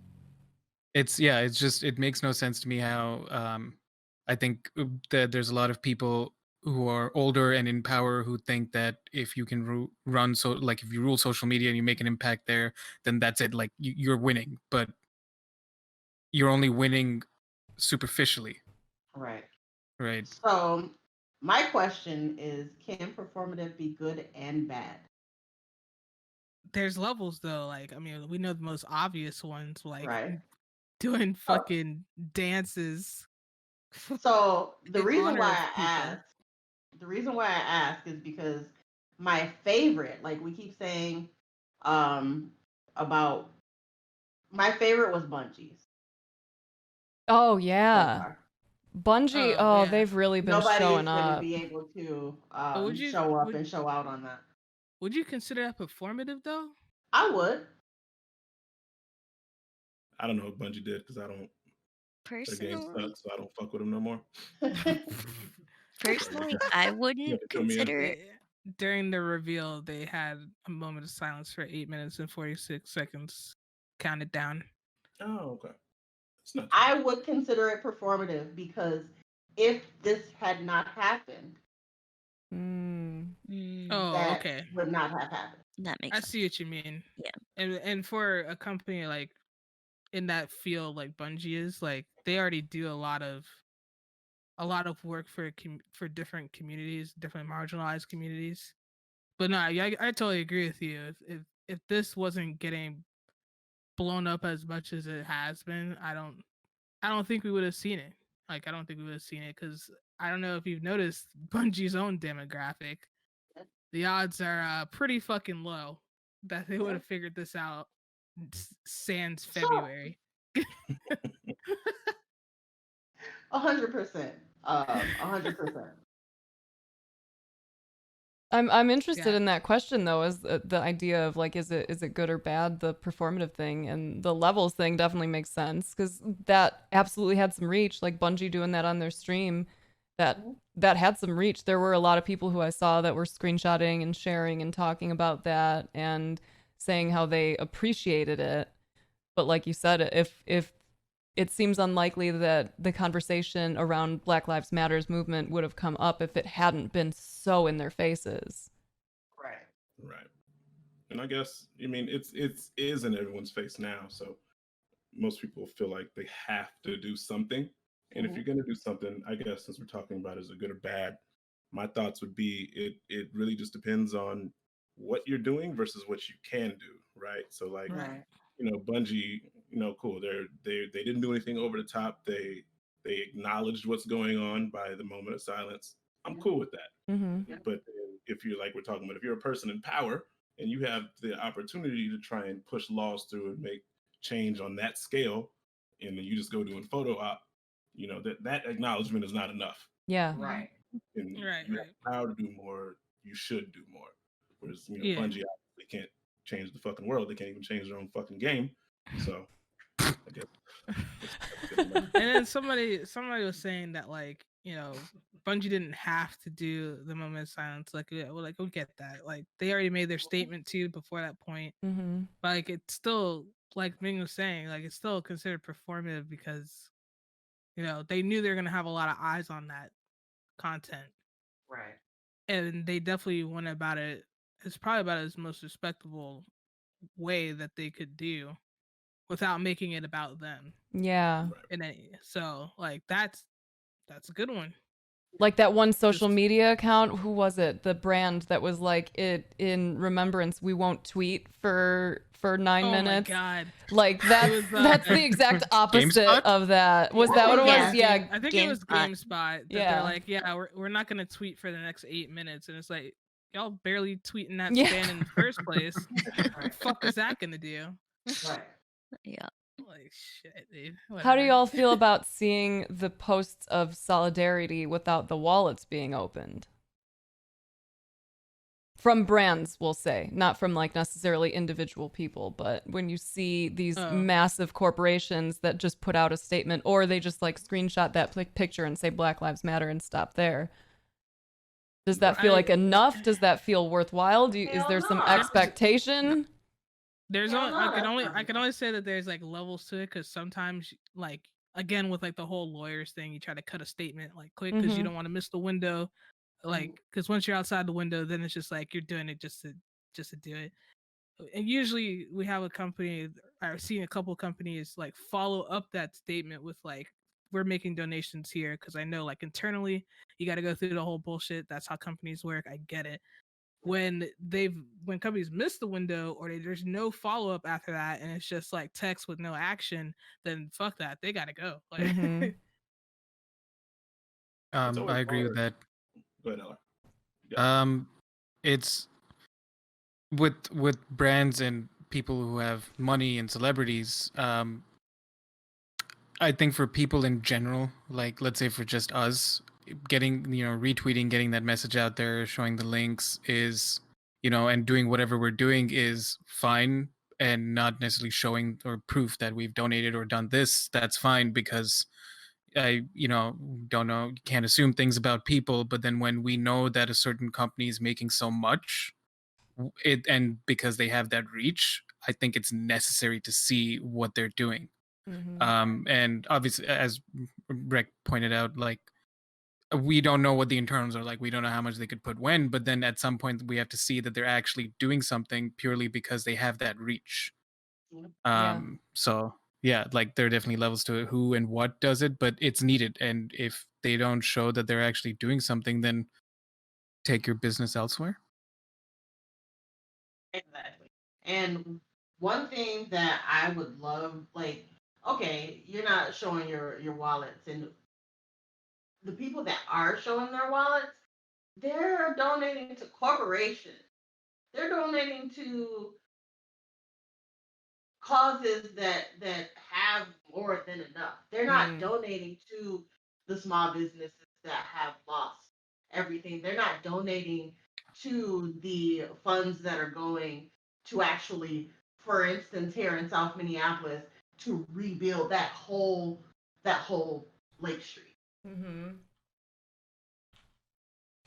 Can I say it's not enough? No, but I really wish I could see more companies donating to more local causes than to the corporation. Just because you Yeah, donated to the Red Cross doesn't mean that Lake Street's going to get that. Mm-hmm. yeah, I can agree with you there. Sometimes it does seem like some of the organizations that they pick, they didn't do enough of the research to actually have the funds go where the fuck they're supposed to go. So like that level, that's something that definitely needs to be figured out. Like they probably don't have a diversity board or anything in there. Not surprised. Right. I'd be interested to hear how many companies, like any of the people in the community here, how many of them know that their companies have that, even a diversity board, like people who are overseeing that or putting any kind of actual effort in. We don't have to get too far into that conversation, but for people in chat to just kind of mention if you do know that. The crazy Yeah. thing is, I know it seems like I suck my job's dick a lot, but I love my job. You do? I'm always tweeting that I love the company that I work for. Mhm. They went out and they've been going out, not just went out. They've been going out and donating supplies to people who can't otherwise get them on Lake Street where everything was burned down. And the CEO of my company has opened it up. Normally, we can nominate one 501c per year to receive a $500 grant.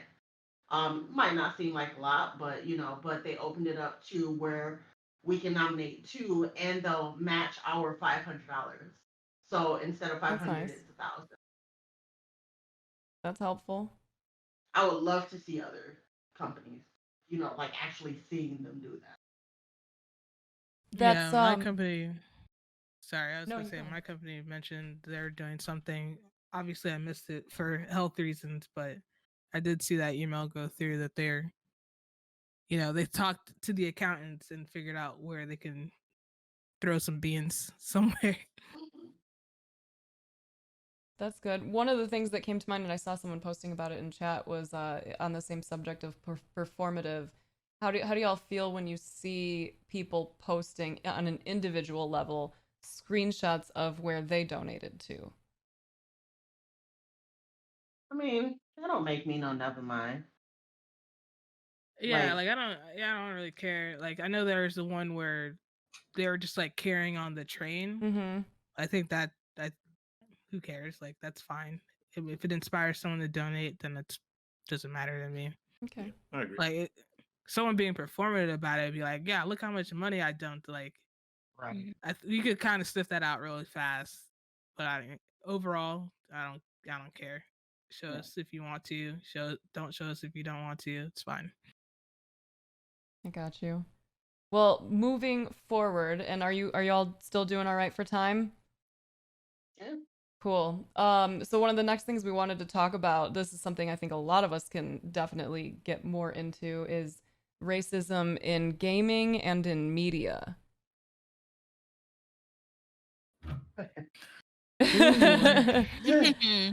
Yeah, everyone's like, where do we even start? How far back do we want to go? Honestly, I'd like to start with MajinTaj on this one, because like he's been a content creator for longer than I have, and we were just talking about like opportunities in this space. And I'm interested in your perspective. This was one of the topics that was kind of brought up before we got into this. What are your experiences being a Black content creator in this space? There's there's a lot of experiences, man. I wouldn't even know where to start. You know, all the trolls and chat and you know, I've had a lot of all lives matter people, but I guess I'll go with one of the big ones. At least I think it was big.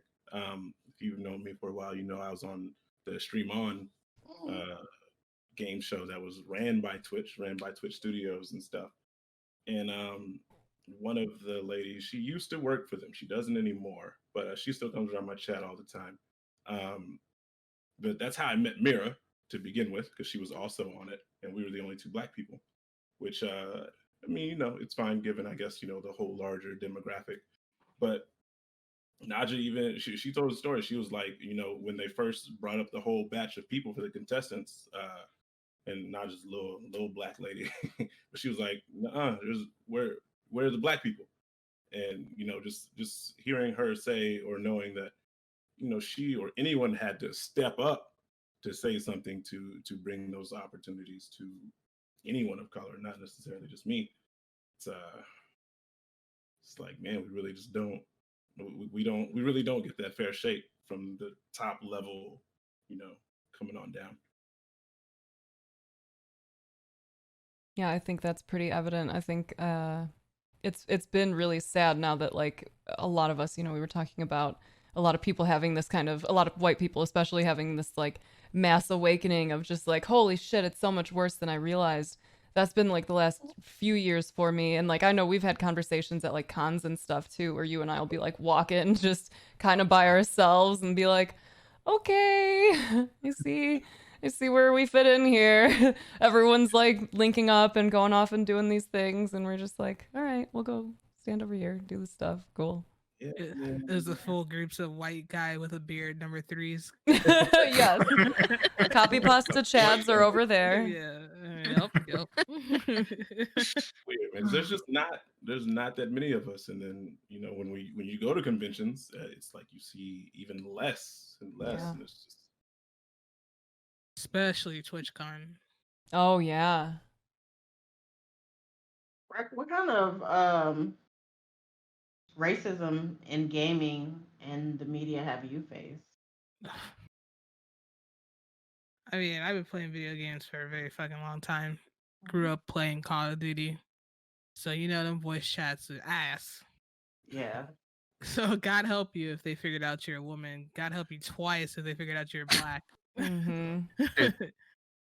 Like, and then, you know, going into Twitch, well, later, like, I mean, it's small, relatively speaking. So, like, initially things are okay. But like the more I stayed like in the community and like started meeting more folks and whatever, growing a little bit, like it eventually got to the point where I don't use a camera on stream anymore. It's just not worth the effort. Just like little things like that. And then I also get targeted as a moderator. So like most folks that know me, I model for a lot of channels. And I usually don't give folks a chance because they usually say something really fucking stupid. So I just pop them and get rid of them. But like people catch on that like my name is a moderator. So I'm always getting targeted. So now my whispers are closed. So there's just no point in even subjecting myself to that stuff if I have the tools available to block it. How do y'all feel, and speaking of the tools to block it, how do y'all feel when people are just like, well, I get bullied on Twitch too. You just have to have thick skin. I hate the conversation of thick skin because it's just victim blaming. Yes. It's victim blaming. Like, yo, it's your fault because you decided to let it get to you. And it's like, I'm taking crazy pills? What about the motherfucker who said all this nasty shit? Mm-hmm. It's in the same line as the saying, I personally hate the saying, as boys will be boys. Oh, To yeah. give an excuse. Yep. It's in that same exact line. Yep. Get thick skin, boys will be boys. Yep. Yep, get over it, all that stuff. This It is was your fault. yes. This is another opportunity for all of the white folks in the community to like really pay attention to this. When these issues are brought up, like the reason I even said that was because we get this so much. We're like, we'll have conversations like this on stream. We'll be talking about the racism. And like, this has been like, man, especially like earlier on in my career, Sunny and I had like a private chat together where we would just be like, you see this shit? And then we'd go off to Twitter and like, you know, blow it up and get all worked up over it. But the responses are always the same. Just block and report. Just block and report. Grow thick skin. Why do you care? And like white people especially, do not try to compare the average, you know, shit talking that any individual faces in their lifetime of you got a big nose or you're fat or any of this stupid shit with racism, because it is so very different, and it's so insulting to tell someone like, I get picked on because I wear glasses. I know what you mean. You know, like, no, you don't know. It's like folks get confused with the differences between bullying and being racist. Yeah. And it's like, go for it. Shut the fuck up talking about somebody called you a cracker.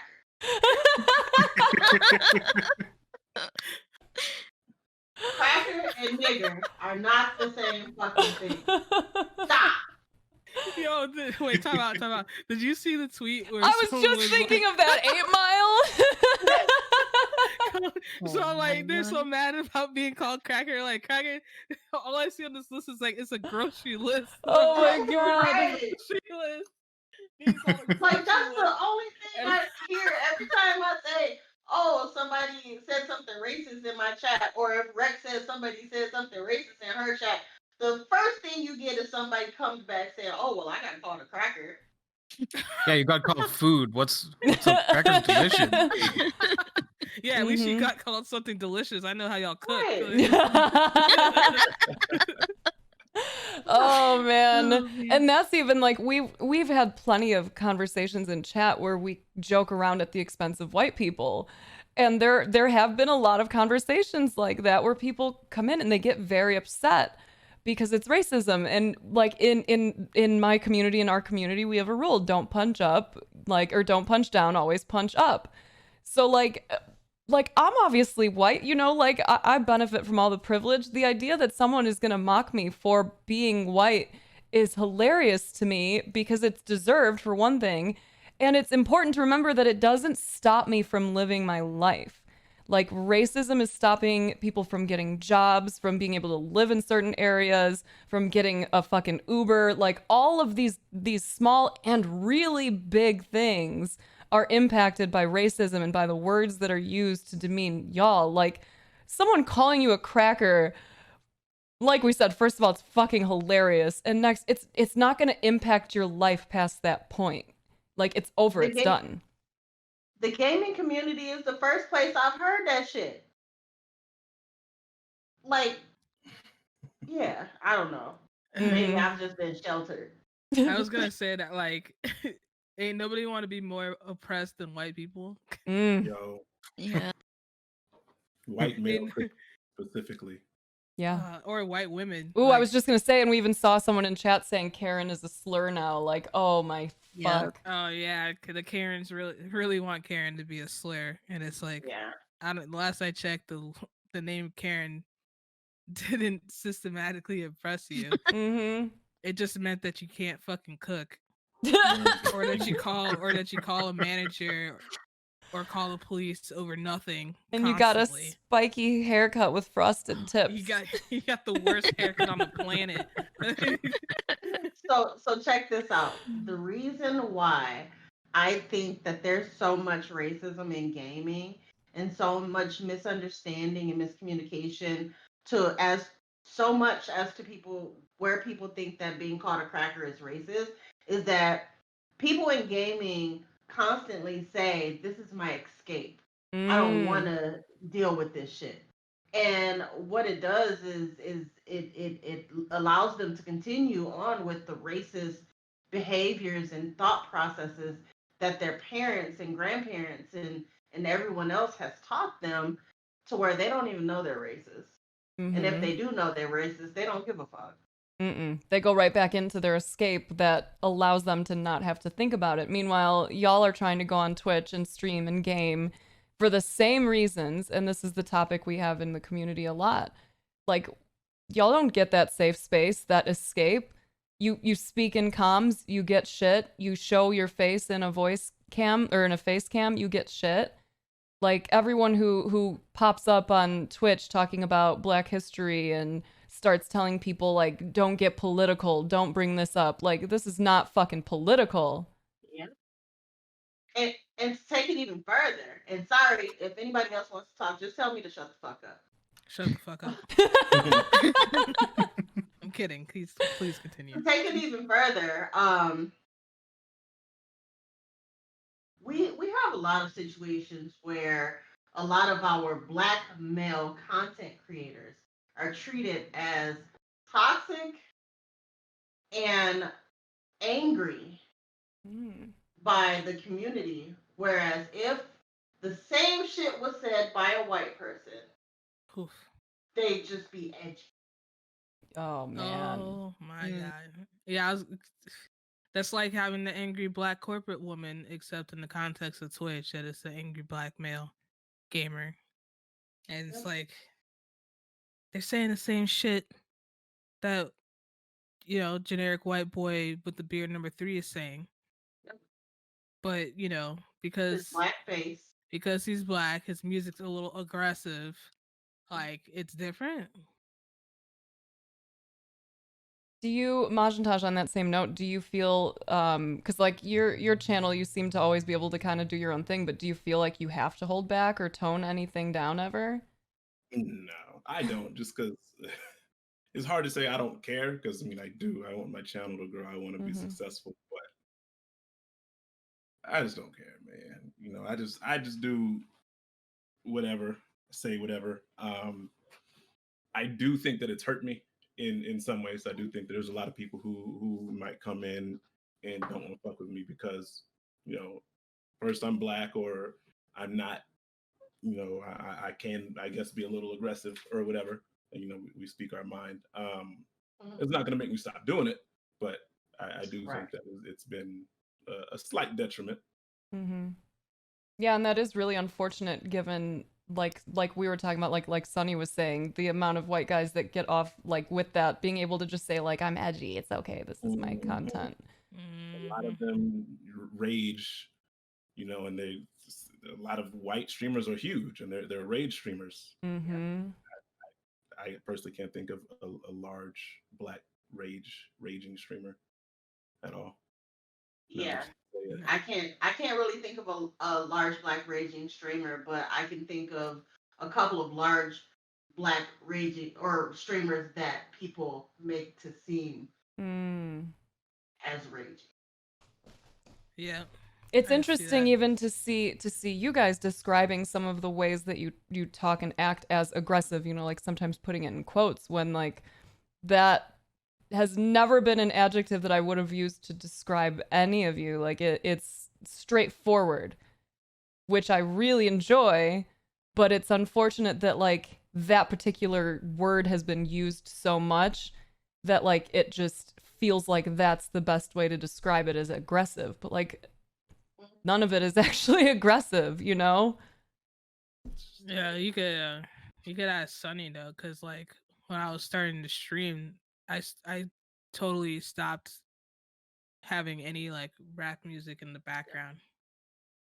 I stopped like for the lyrics and like the sound, even though that's what I want to listen to, and what some folks also want to listen to. If someone enters stream and I hear like N words flying off of stuff, even though I'm not the one saying them, it's just my music. I'm not gonna listen to it radio edit because that's boring as hell. Like they would bounce. So I have to listen to EDM, or I have to listen to like some kind of techno, or like some shit that like had no lyrics for like the longest time, and I saw a difference. I saw a difference without the music there. Even though I stayed the same person, because my music wasn't aggressive or like was rock music, Yeah. that I saw a difference. Yep. And on the other hand, like, just because she said that we had those conversations, she saw a difference. And I was like, I'm not changing shit. Fuck that. I'll just be whatever. I remain the same. Like, I've been the same, like, well, when I was consistently streaming, I didn't have any growth. I didn't have any visibility. Um, it just was what it was, I know you have rated me. Dr. Lupo has done more of an offline grade. And nothing. I'm not gonna say that I'm not entertaining because I'm entertaining as fuck. Oh my god, that's why we became friends. Because of the first time that I found you, I like stumbled into your stream and I had to pee so bad. I had to pee so bad and I could not leave my seat. I'm like, like half up, just like this, just typing. Like, I'm gonna get up and go pee any minute now. But she just kept fucking talking. And I was like, I gotta respond to that. I gotta respond to that. And I'm dying and laughing. Oh my god. I'm glad you stayed true to yourself. It just sucks that like y'all are in the position where you have to choose between being true to yourself and growth. Right. Yeah. I mean, I've switched back since then, but like just knowing that like the one thing that I changed like made so much of a difference, it's like it sucks. Yeah. And I told music Rec, was whack. I told Rec, I'm not sucking dick for follows. Why you make it sound dick. like I was sucking dick? No, I wasn't. Nothing wrong with sucking dick. That's what I was get home about to say. somehow. I should have sucked some dick. Oh my god. The bus fare. Sucking dick for money. Anyway. Oh man. Well, it's starting to get a little late, so I think we should start winding it down. But I do want to see if y'all have time. We can take a few questions from chat. Yeah. I think we should. Okay. Yeah. So anyone, if you have any questions of this wonderful panel we've got here to discuss, ask away. We'll pick a few questions to answer. And remember, this is a weekly segment. We're gonna be doing this every Friday night at whatever the fuck time it is that it starts. 7 my time, which is some random time that no one understands. We're in the middle of fucking nowhere, I guess. I don't know. But yeah, like if you missed out on an opportunity to bring something up, if you want to suggest things for us to discuss in the future, like hit any one of us up. I'm sure we can accommodate. But yeah, anyone who has any questions about anything we've discussed, please let us know. Ask away. Ooh, and we already have a good one. Is there a point when allyship turns into appropriated anger? And if so, how can allies avoid that? Hmm. Oh, the answer to that one. I don't know the answer to that one. I mean, shit. Appropriated anger to me sounds like you go from, Black Lives Matter. My friends are black. Their lives matter, and I stand with them. To I'm black too, even though I'm pasty as fuck, and our lives matter. You know what I'm saying? Just continue. That's where the line is drawn. Like, be mad. I want you to be mad. Be mad with us. Appropriation means that you're taking over our shit.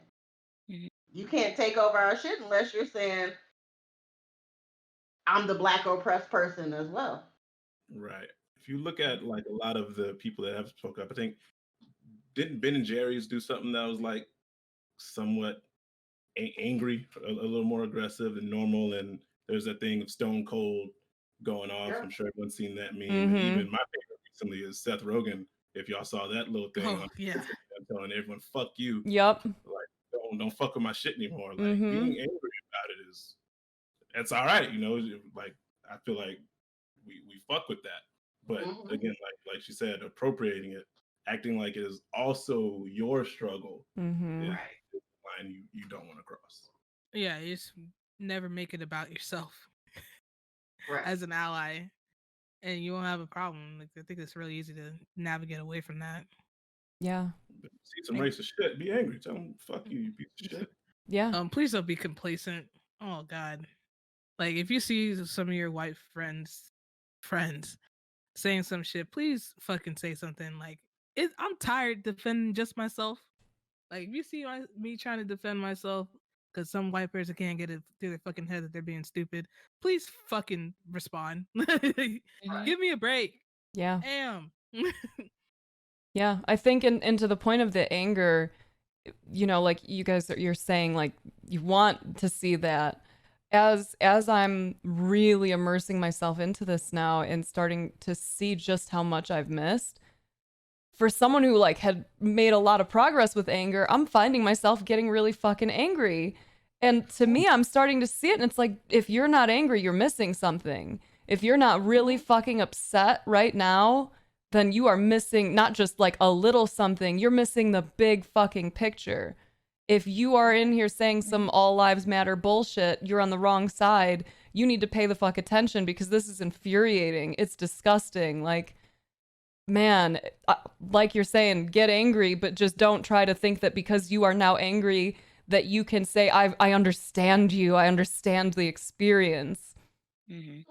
And that, like, we just had that conversation recently too with a few people in chat who said because they grew up in mixed families, even though they were white, they understand the Black experience. And like, no. I remember that conversation. Short answer, no.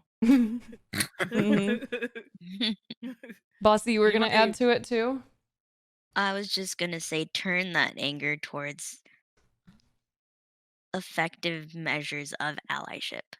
Turn that anger towards actually, you know, voting for your constituents. Go out there, sign those petitions. Like, turn that anger towards learning how you can help in your local towns, like how you can help keep this movement going. That's, you know, that's the I think Nero put the question. That's how you can avoid turning it into appropriated anger and rather into like active, like something that's actually helpful. Yeah. Right? It's not like I know what this feels like, but rather like I'm angry that this is happening to this group of marginalized people.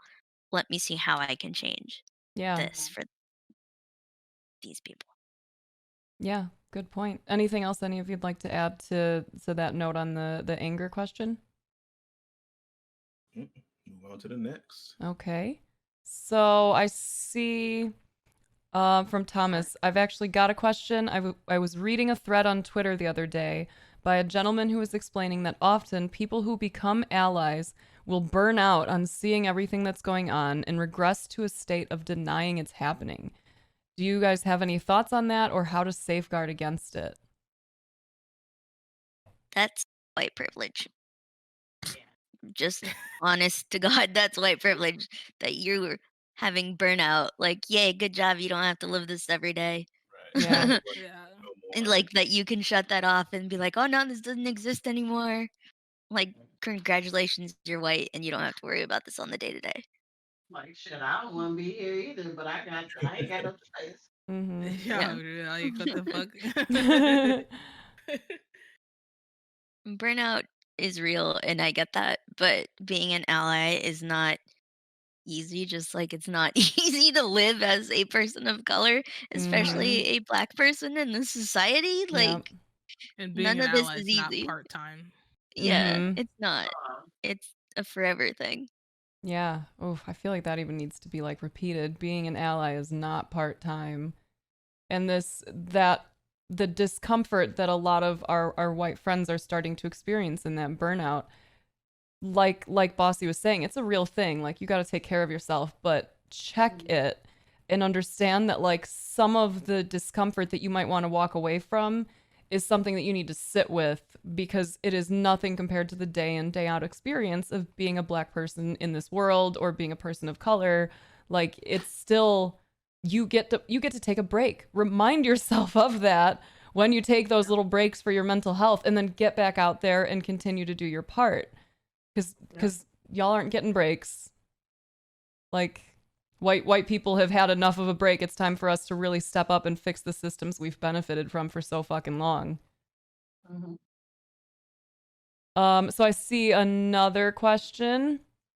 On that note, how do I approach the pressure from people to show evidence or post that I supported Black people and Black-centered groups without making it performative? Don't do it. Don't. Mm-mm. You ain't got to What? post Wait, it. time out. Yeah. What pressure? That's pressure? like saying, "Oh, I have a Black friend. Look," like you're Yeah. parading around. Mm-hmm. I can assure you, whatever level of pressure, like, just tell them to fuck off and mind their business. Like, Right. you don't have to prove that you supported anything. Being an ally or being any person's support does not mean you pat yourself on the fucking back for doing the bare minimum. Mm-hmm. Especially if it's monetary, like you said, if you donated to something, this goes for anything. Like it's literally no one's business where your money goes. Mm-hmm. None business. What you're doing with it, it's no one's business but yours, and maybe your family if you have one. You don't need to prove that to anybody. The his question was interesting because I have seen a lot of those like chain threads going around where someone will tag 5 people and say like tag another 5 people who will stand up, and like I got to be honest, those I'm not supporting. I'm not doing it because like what's the message other than Black Lives Matter? And I think I've been trying to make that pretty fucking clear with all of my other posts. So like if that's the type of thing that like you were referencing, Mary, with the question of like all of the tags, will you pass it on like it's some old chain email? Like you don't owe anybody that. Yeah, you don't need to. You don't even have to donate. No one. I don't know your financial situation. Maybe you can't spare the money because you have real shit going on. Like it's tough for everyone. But like you don't have to prove that you signed a petition. It says more about the person trying to shit on you for not disclosing what you've been doing than it does you. Yeah, for real. They're focused on the wrong issues. They're clearly like in the wrong part of the problem there. It's the same to me as the people who are trying to distract from focus of the movement by asking us to comment on the rioting and on the looting. Like, nope, I'm not getting into that. Doesn't fucking matter. That wouldn't be happening if it weren't for the problem itself. Constantly about the looting, the looting. But like, bro, we wouldn't be having this problem if you guys cared about equality in the fucking first place. Oh, I think one more good question here before we wrap things up. One argument I keep seeing is the claim that, and how do people normally say BIPOC, POC? I've learned that more recently through like folks like Katse because she's indigenous. Yeah. The I is for indigenous. Yeah, but like I did see some funny shit on Twitter where they thought that it meant like bi. I just saw those threads today too. Yeah, what does the B stand for? It's Black, Indigenous, Person of Color, or People of Color. Because I just recently heard that, but I've never said it out loud before. As I'm like starting to read the question, I'm like, it is BIPOC. Yeah. Okay. Yeah, BIPOC. So going back to the actual question, one argument I keep seeing is the claim that BIPOC/allies are bullying people. What are your opinions on people who argue that education and racial justice needs to be presented in a nice way or politely in order to be accepted? Oh man, it's funny. Niceties went out the window a long time ago. It depends entirely on the audience. Like you're not gonna sit and yell at some kids. You want to be able to you want to be able to sit and articulate it well, and it also depends on who you're having this conversation with. If it's somebody who's showing visibly, audibly, like through all the standard signals that they're willing to have an open conversation, sure, okay. But if it's somebody who's constantly trying to like gaslight you and redirect the topic to like the looters or the writers, or they're like, oh, but we have so many Black people in this place, I'm like, but that's not you trying to learn or help or anything. This is just you're just throwing this back at my face. So as Rex said, it's like niceties has been long overdue. Like no, the anger has been long overdue. Like there's no room for being nice anymore. Yeah, I mean, that's oppression in itself. How the fuck you gonna tell me I have to say something in a nice way? Yeah, and look at what happened to Cap. He kneeled. Like, okay, we were peaceful. It didn't work. We protested other ways. Didn't work. Now we're pissed. But even yet still, like, as far as the bullying goes, because we say get out and do some shit, and we're yelling and we're black and we're proud, that don't mean that we're bullying you. No. You know, folks get Stop telling confused me to about be bullying. nice. Mm-hmm. We know who gets confused about bullying. Right. Mm-hmm. Yeah, I think When people are angry and yelling at you, that's them telling you what to do. If you're DMing people and asking them what can I do and they're yelling at you to do something, in general, do that. yeah. Don't sit constantly ask them what can I do, how can I help. No, they're Mhm. telling It's you like, what to do. Just listen where- to them. Where do I get educated? Well, it just goes right back into the deal. Like, if I didn't know these folks, if I didn't actually meet them in person, like, I really legitimately would have told them to fuck off. Like, Yeah. seriously. And it's honestly like it's deserved. And even the question, which I understand is not coming from someone who is like trying to say that to us here, but it's another one of those forms of racism that we're seeing is there's this expectation placed on Black people, on people of color, even in the midst of a major fucking crisis, even after seeing people being murdered and paraded across the timelines and on the news, seeing people getting imprisoned, there is still this expectation that y'all have to treat us gently. Like, please, please be nice to us. It's really hard for us to understand Please. what you're going through. Like, Please, my skin bruises so easily. yeah, for real. That's another form of that racism that's just fucking everywhere is the expectation that Black people are supposed to be approaching all of this stuff super sweetly and politely. When like that has been happening and look what the fuck happened. Nothing. They people make it seem like we are supposed to approach everything nice and polite and Mm-hmm. And that in itself can't is say shit. already has its history as well. with Yep. How Right. we're supposed to talk to white folks during like segregation and shit. Yep. So yeah, no, fuck you. Yep. Yeah. I saw a post earlier today of someone going off on a racist woman who had just dropped an N-bomb. And I saw like this, and it's not even surprising, of course, at this point, but there was a white guy who responded and was like, what do you think would have happened if she had just tried to give her a hug instead of berating her and bullying her like that?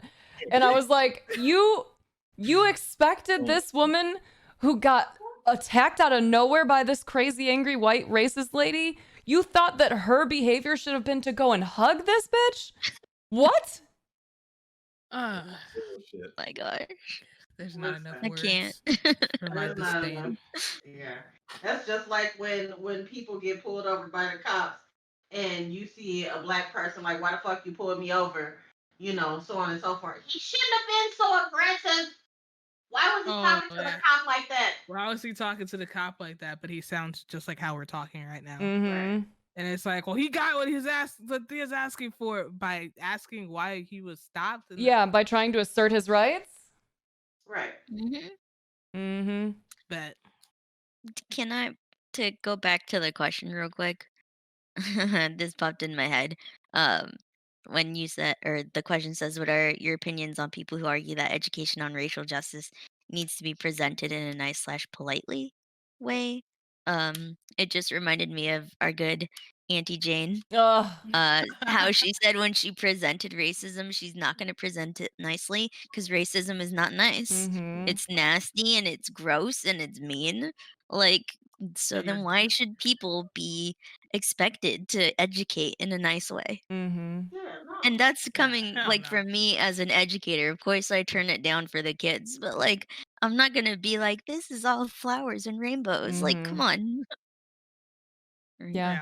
we might water it down a little bit for the kids, but if you are grown as fuck and pay your own taxes, I don't know. I'm going in. Yep. Yeah. Like, I don't understand what people expect from people who are born into a world where they're already hated. Mm. Like, Mhm. were you just expecting them to be nice throughout? It's just speaks so much to people being pulled out of their like the self-isolated bubble where it's all about them, and then all of a sudden now it's like, like I it's have just- to care about other people. I don't understand. What is this? Never in my life have I been treated this way. Yeah. Yes. Ugh. That's The audacity of having these black folks. having actual equality makes them uncomfortable because they're not, they're not privileged anymore. Mm-hmm. Yeah, they're not used to, even ground. Mm-hmm. And then once we start talking about equity, they're gonna be super scared. Ooh, that's gonna be all whoosh. Yup. That'll have to be a conversation topic for next week then.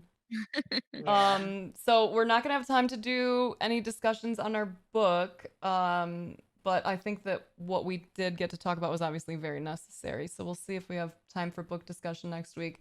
I mean, this was our first time doing this, so if book discussion doesn't even become a part of it, the book review for all of us is still an important thing. And I'm pointing at like all of you out there watching, and especially all of our white friends. If you consider yourself an ally, it is time to educate yourselves like all the time. This is not going away. This is something that you should not just let fade into the background of your mind. Bossy compiled a great list of books on anti-racism. We're going to make sure to include that as a link in here. We'll blast that out in the Discord as well. If there's anything any of you'd like to say as we close things out, by all means, if there's just something that you want to vent out at everyone, or if there's something you want to direct their attention to, please do. If you're white, check your white friends. Please don't be complacent. That's What fair. she said. Yeah, call that shit out if you see it. Call that shit out and don't leave it to the people of color to call it out. Yeah. Mhm. Actually, use that Bing search bar. Oh, for the love of God, Get use that onto that. smartphone. Yes. Take the time to educate yourself. Like, actually, please put in some effort to learn about the difference between racism and prejudice, and learning about white fragility and what you can actually do to help. Yes. Bullying is not the same. No, it's not. Awesome. Thank you all. I'm so glad that we got to do this. I really appreciate that all of you were down to have these conversations. I think this is going to be a really, really fascinating segment moving forward, and we're going to continue to have some really good discussions based on it. So everyone in chat, like I said, do your part. Like we said, do your part. It's time for all of us to really stand up and stand together and make a change. And a conversation that has been coming up regularly lately is that this time feels a little different. It does seem like there are a bit more people standing up and choosing to carry these conversations forward and translate that into action. So let's make sure that we are people who do that as well. Let's make sure that the action doesn't stop, that our feeds don't slow down, because this is still like, until actual fucking change happens, we are not done. We are not done. Yep. So I'm going to find someone for us to host right now. If any of you in the discussion right now know of anyone who's live, let me know. If you want to direct us to someone. I'm checking. Well, can I say one more thing? Because I saw 2 comments in the chat. Please do. Yes, y'all are right about, especially black trans folks. The biggest marginalized group that has the most deaths is black trans women. And I know that recently there unfortunately has been more numbers added to that list. So totally, especially during this Pride Month, and I know things are kind of rough for the LGBT community right now. Definitely, the love goes out to all trans brothers and sisters and anywhere in between. Yeah, and if you want to talk about like moments where your voice is definitely needed, it's oh, thank you, I see that. It's definitely a good thing to speak those words out, to put those words out into the world, and to say Black Lives Matter, Black trans lives matter. They're definitely not getting the love that they deserve.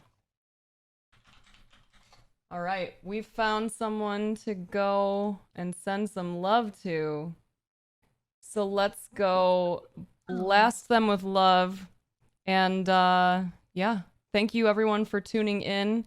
Any feedback you have on this would definitely be appreciated. If you have questions for the future, by all means, hit us up. And please, if we can get some mods to drop the commands or the links to everyone here, to their channels, to their Twitter, whatever, Go follow all of these lovely people on this discussion. Twitter is not for the faint of heart. Oh, Lord. Get all up in Sunny's Twitter. You will not be sorry. And we'll see you next week then. Same time, whatever the fuck that time is and was and will be, because time isn't real. Bye. Bye. Bye.